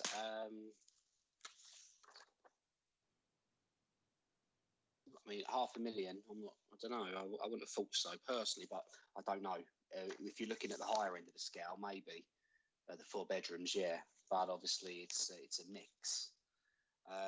Look, one thing, whilst Chris is looking into that, it's not the most desirable location in terms of the railway, so that's going to have an effect on cost. So that would make the affordability, I think, more viable. I would have thought personally. Just as a point, I mean, my son's trying to buy a place at the minute in Vange, so we're only talking across the main road, and small places there, you're looking at about 250, 270. So 325 would actually be, well, if you're looking at people trying to get on the ladder, they're more or less better off going across the road to Vange. So you might need to think about those prices. Would be my suggestion to the builders. Them numbers are from Bellway, by the way. That's from the game in Cardiff, so they're true numbers.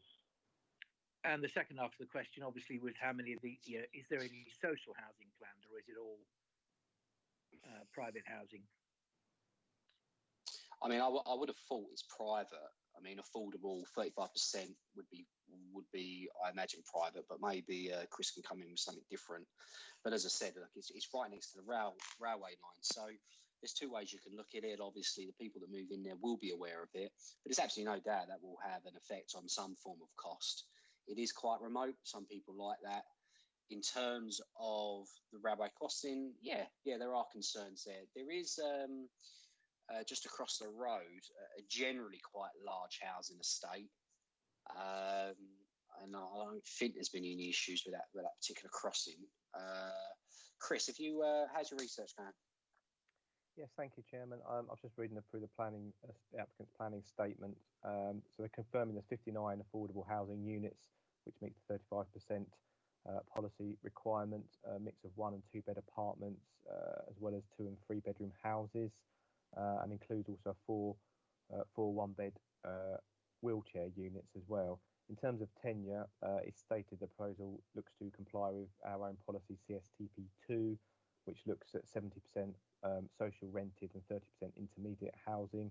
Again, in accordance with what the NPPF defines, and our housing officers are happy with that approach and that provision. I can't comment on terms of house prices. There isn't any details in this information about how much the house prices are going to be, but it would be affordable housing in requirements with our own policies, but also the NPPF policies and definitions. Okay, thank you. Councillor Fletcher, did you have a follow-up there? And then I'll go to the rest on the committee. No, that's great, Chris. Thanks for your answer, mate. Okay, thank you. Right, I'll go to Steve Taylor. Then I can see Councillor Lawrence and Rice in the queue. Thanks, Chair. I was kind of interested to note that at point 44, where Basildon Council object to the development because they believe it's inappropriate development in the Greenbelt. They obviously have a bit of a clearer view of Greenbelt, I suppose, but I thought that was interesting. I note the highways, which is what I wanted to ask you about. They've said here about you've actually written in here, no objection subject to planning obligations to mitigate the impact on the railway level crossing, as full barriers should replace the existing half barrier to improve safety. So you've already put that in there, but I'm guessing, well, from what you're saying, because the railways haven't commented on it, they're not going to do anything about it, and they're the only ones that can replace that. I'm assuming that's right, Chris. Is that true? That is correct. I mean, the highways officers have raised that as an issue. That they would like those half barriers, but as in conversations with them, as the application report was being put together, the situation is that the barriers remain as are with other railway barriers within the borough. In the total control of Network Rail, so Yep, our high sure. authority have powers, unfortunately, to insist on that. So okay, so my sort of starting point with highways, which you might want to hand this over, is that section of road that goes between the railway line and the first 90-degree bend. It isn't a particularly long piece of road. I'm ever so familiar with it. I kind of use it probably under normal circumstances most days of the week. So that entrance that's coming out, if you've got 160 odd houses, you're going to have 320 odd cars probably, there or thereabouts. So that's an awful lot of cars to be turning right into that if they're coming from the A13, which would be, I would guess, the majority of people. And so there's no obvious provision there for a lane in the middle. I'll tell you where I'm coming at this from. If I have to queue up at the barriers because there's a train coming, then the barrier goes up and then I drive 50 yards and now I'm sitting in a queue for however long before people can turn right into that turning. And I kind of think there needs to be a provision in the highways to do something slightly better than that, because you've got a bit of a double whammy. In fact, you even risk cars being trapped on the railway line, at peak times. Yeah, absolutely understand your points there in terms of ideally there'd be a right turn facility where the road would be widened and you'd have something in the middle to allow people to turn right, to allow the traffic to free flow past that. Perhaps I'll just go back to my presentation if I can just find the slide again.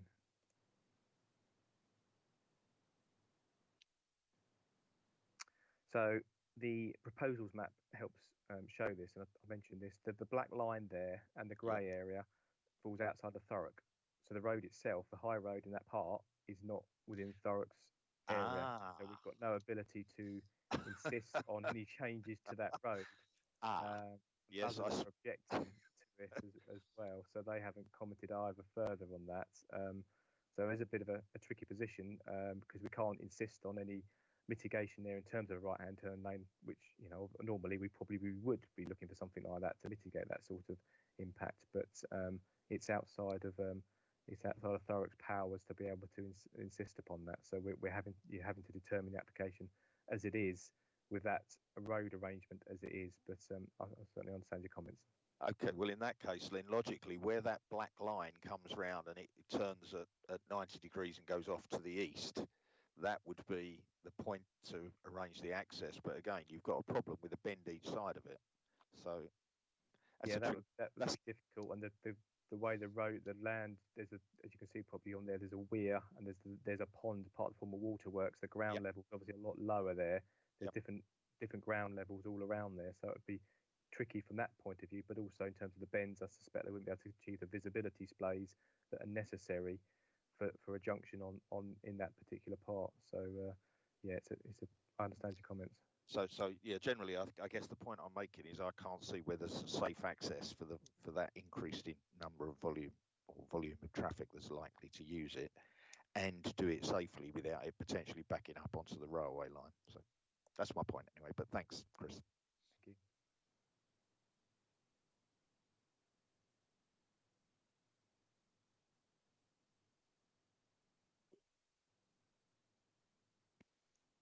Chair, are you still there? I think the chair's lost his connection. Just give him a second to join back.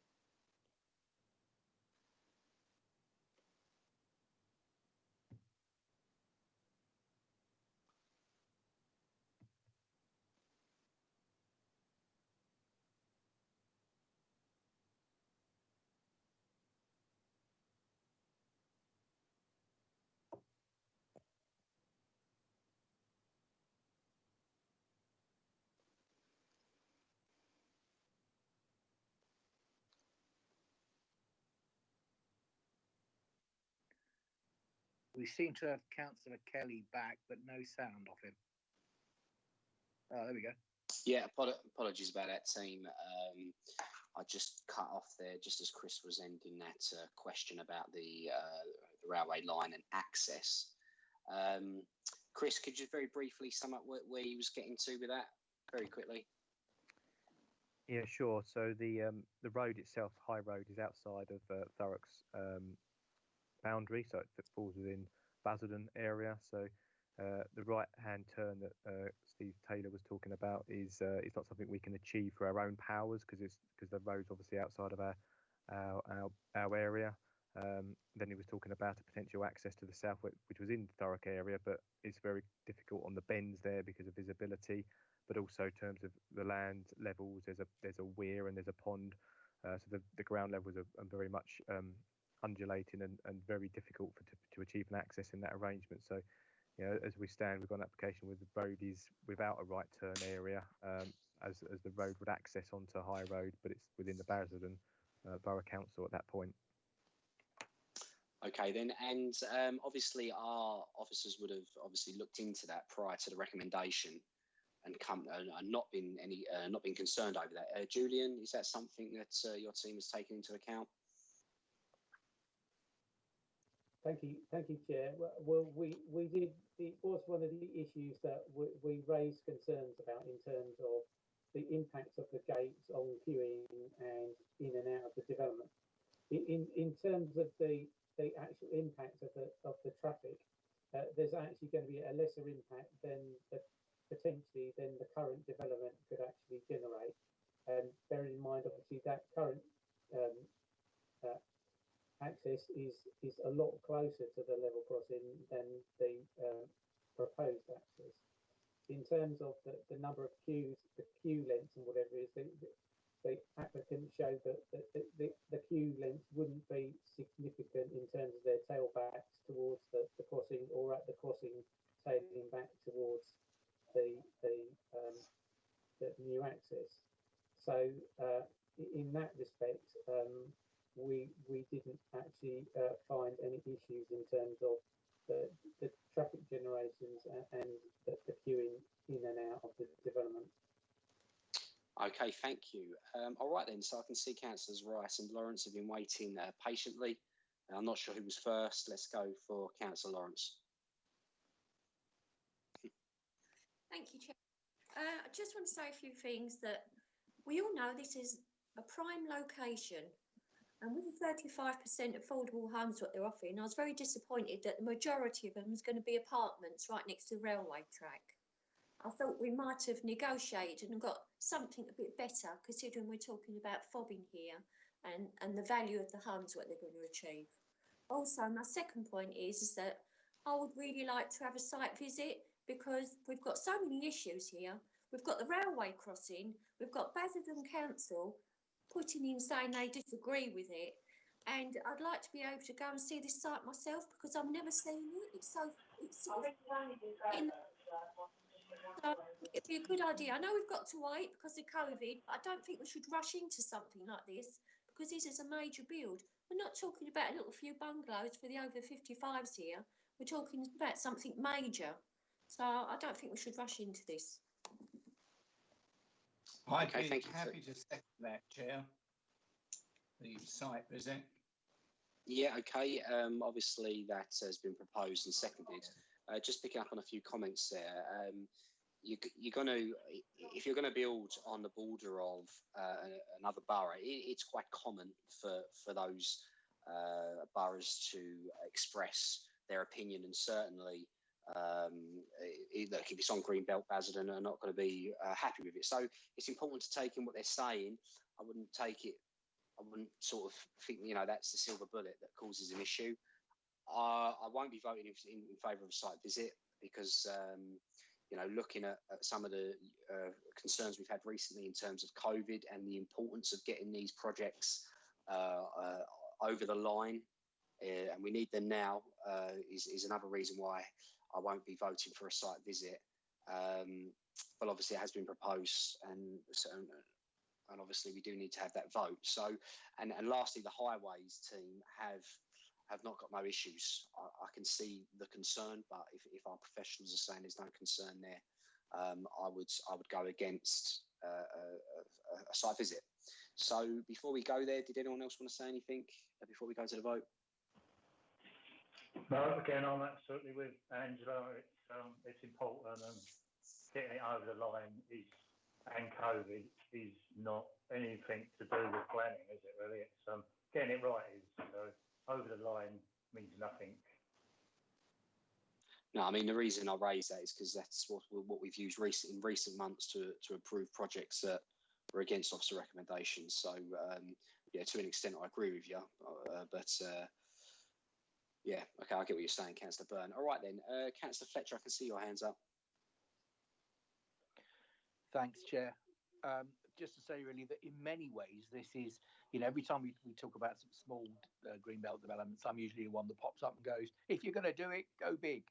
And in many ways, this is exactly the kind of development, and I appreciate it's not, or it's sort of half and half, greenbelt and not greenbelt. This is exactly the kind of development, for me, that we should be looking at, rather than trying to shoehorn the odd few houses into the odd field. And I was really sort of, the more I heard about it, the more I was thinking, yeah, definitely behind this. But some of the points that have been raised in the last 5-10 minutes, they've got to be dealt with. Apart from anything else, the fact that Basildon aren't particularly comfortable with the development, when you're right up against the border with Basildon, that is going to be a problem. The fact that we're not entirely sure how Network Rail are going to deal with the barriers, that is a problem. It seems to me there are questions that we need to answer before we could happily say, yeah, go with it. So, yeah, I think whether it's, I'm not entirely sure whether the answer is a site visit or whether the answer is to ask the applicant to go away and think about these issues and come back with an answer.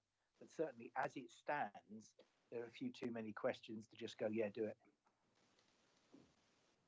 Okay, thank you. So what I'll do then, because I can see a few more hands raised, but what I'll do, because quite a few have expressed that view to go to a site visit. It was proposed by Councillor Lawrence, backed up by Councillor Rice. So it's safe to say that they're voting in favour. I'll go to Councillor Salmon. So Councillor Salmon, would you be in favour of a site visit?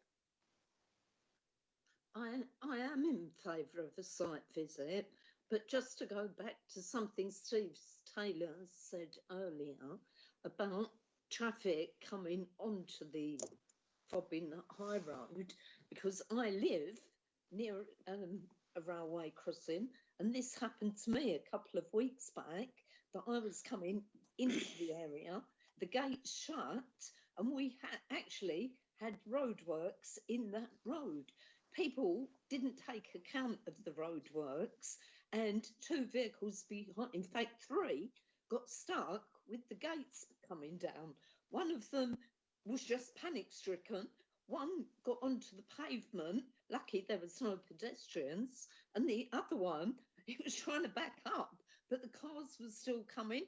So that is a real concern. I'm not totally against that development, but I do feel that this is something that should be given big consideration, because that it is an accident waiting to happen now. That it's not a satisfactory solution. Surely there must be another place they could put the entrance. Okay, thank you very much for those comments. So I've got you down here that you are in favour of a site visit. Councillor Fletcher, was you in favour of a site visit? Yeah, I think